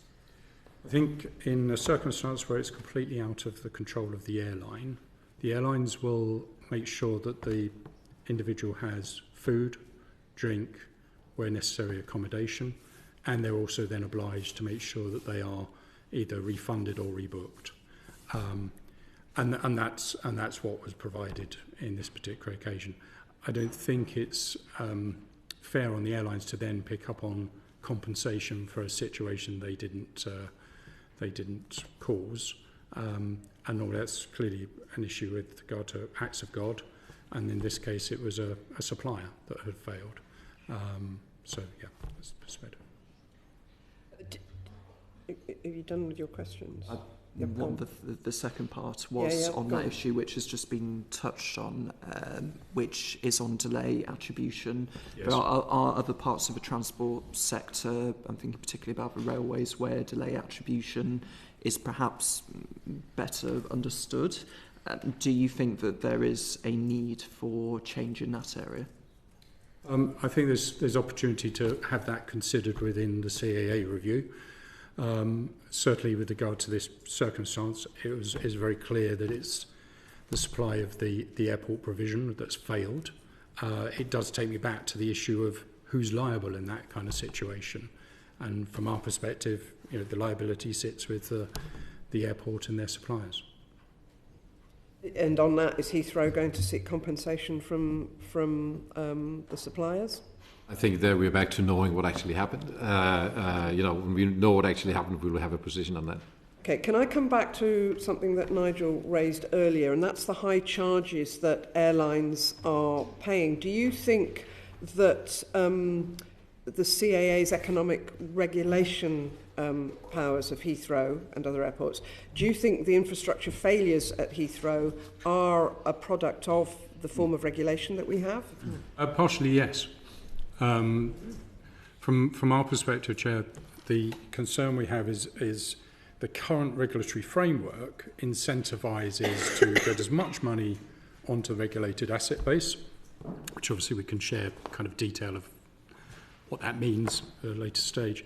But in doing so, Heathrow often, the term is used, gold plates projects, capital projects, but doesn't necessarily deliver great outcomes. So we've got a series of situations at the moment on the horizon, let alone expansion. Terminal 4 car park is about to be condemned and knocked down, and that's going to be a big price tag potentially on it. I don't know how that's going to impact the operators that are in T4 at the moment. And, that's a consequence of possibly bad infrastructure being developed some time ago, but there might be examples of that in more recent times as well. Now, Mr. Woldbye mentioned earlier that airlines sign off all the capital spend. We have to agree to a lot of the capital spend on the basis that we don't have detailed knowledge as to challenge. Two examples, though, where we have pushed back. On T2 baggage, there's a big baggage system going in, £1 billion. We've asked for experts to be there representing us independently. That's the first time we've got it, and that should become a common practice now going forward. And then on another project recently, it's going to be a big spend of about 250 million, and suddenly that was halved when I'd been pushing back to understand exactly what was that 250 million going to be spent on. So there's a lot behind this where we need to have far greater transparency and detail about capital spend, and the regulator needs to help us get to a structure and framework by which we can get to a far greater efficiency in that spend. Excellent, thank you. There are other questions we wanted to ask, but we really haven't got. May I make a comment to this? Okay, very briefly. I'd like to make quite clear, we live up to the regulation as it is set out with CAA. When investments are planned, which is on a 5-year cycle at Heathrow, airlines are part of the prioritization. They have access to all the details. Every single project that is started at Heathrow goes through a number of gates. Airlines approve at gate 1 and gate 3 as well. I was actually asking about the regulatory system more rather than the detail of how it works. No, just to say, and we are also under, and that's part of the new regulation, we are under delivery obligations, which means that if we don't deliver what has been agreed with airlines, then we get a penalty. So, just to be clear, there is full transparency on investments at Heathrow, and airlines have at various stages ability to either correct, stop, or ask questions to investments at Heathrow. Okay, thank you. I do apologise for cutting people short, but we do have to close now. Could I just say that I note Heathrow Airport Limited's commitment to the 5-point plan, and that's now on the public record. We do ask that the plan be provided to the committee in writing. Also, timescales by which you will update the committee on the implementation of the plan. Obviously, we all are looking forward to the NESO and the Kelly reports. We're keen that the Kelly report is as much as national security allows in the public domain, because there's an element, as people have said, is I hugely respect Ruth Kelly as a former Transport Secretary, but she is a board member at Heathrow, so we don't want it to look like Heathrow is marking their own homework. So, in conclusion, I'd like to thank all of you for your evidence today. Do feel free to write to us with anything that you felt you've not been able to cover adequately. I think we've all found this session really valuable, as have, I assume, many people watching it live. That concludes today's meeting. Order.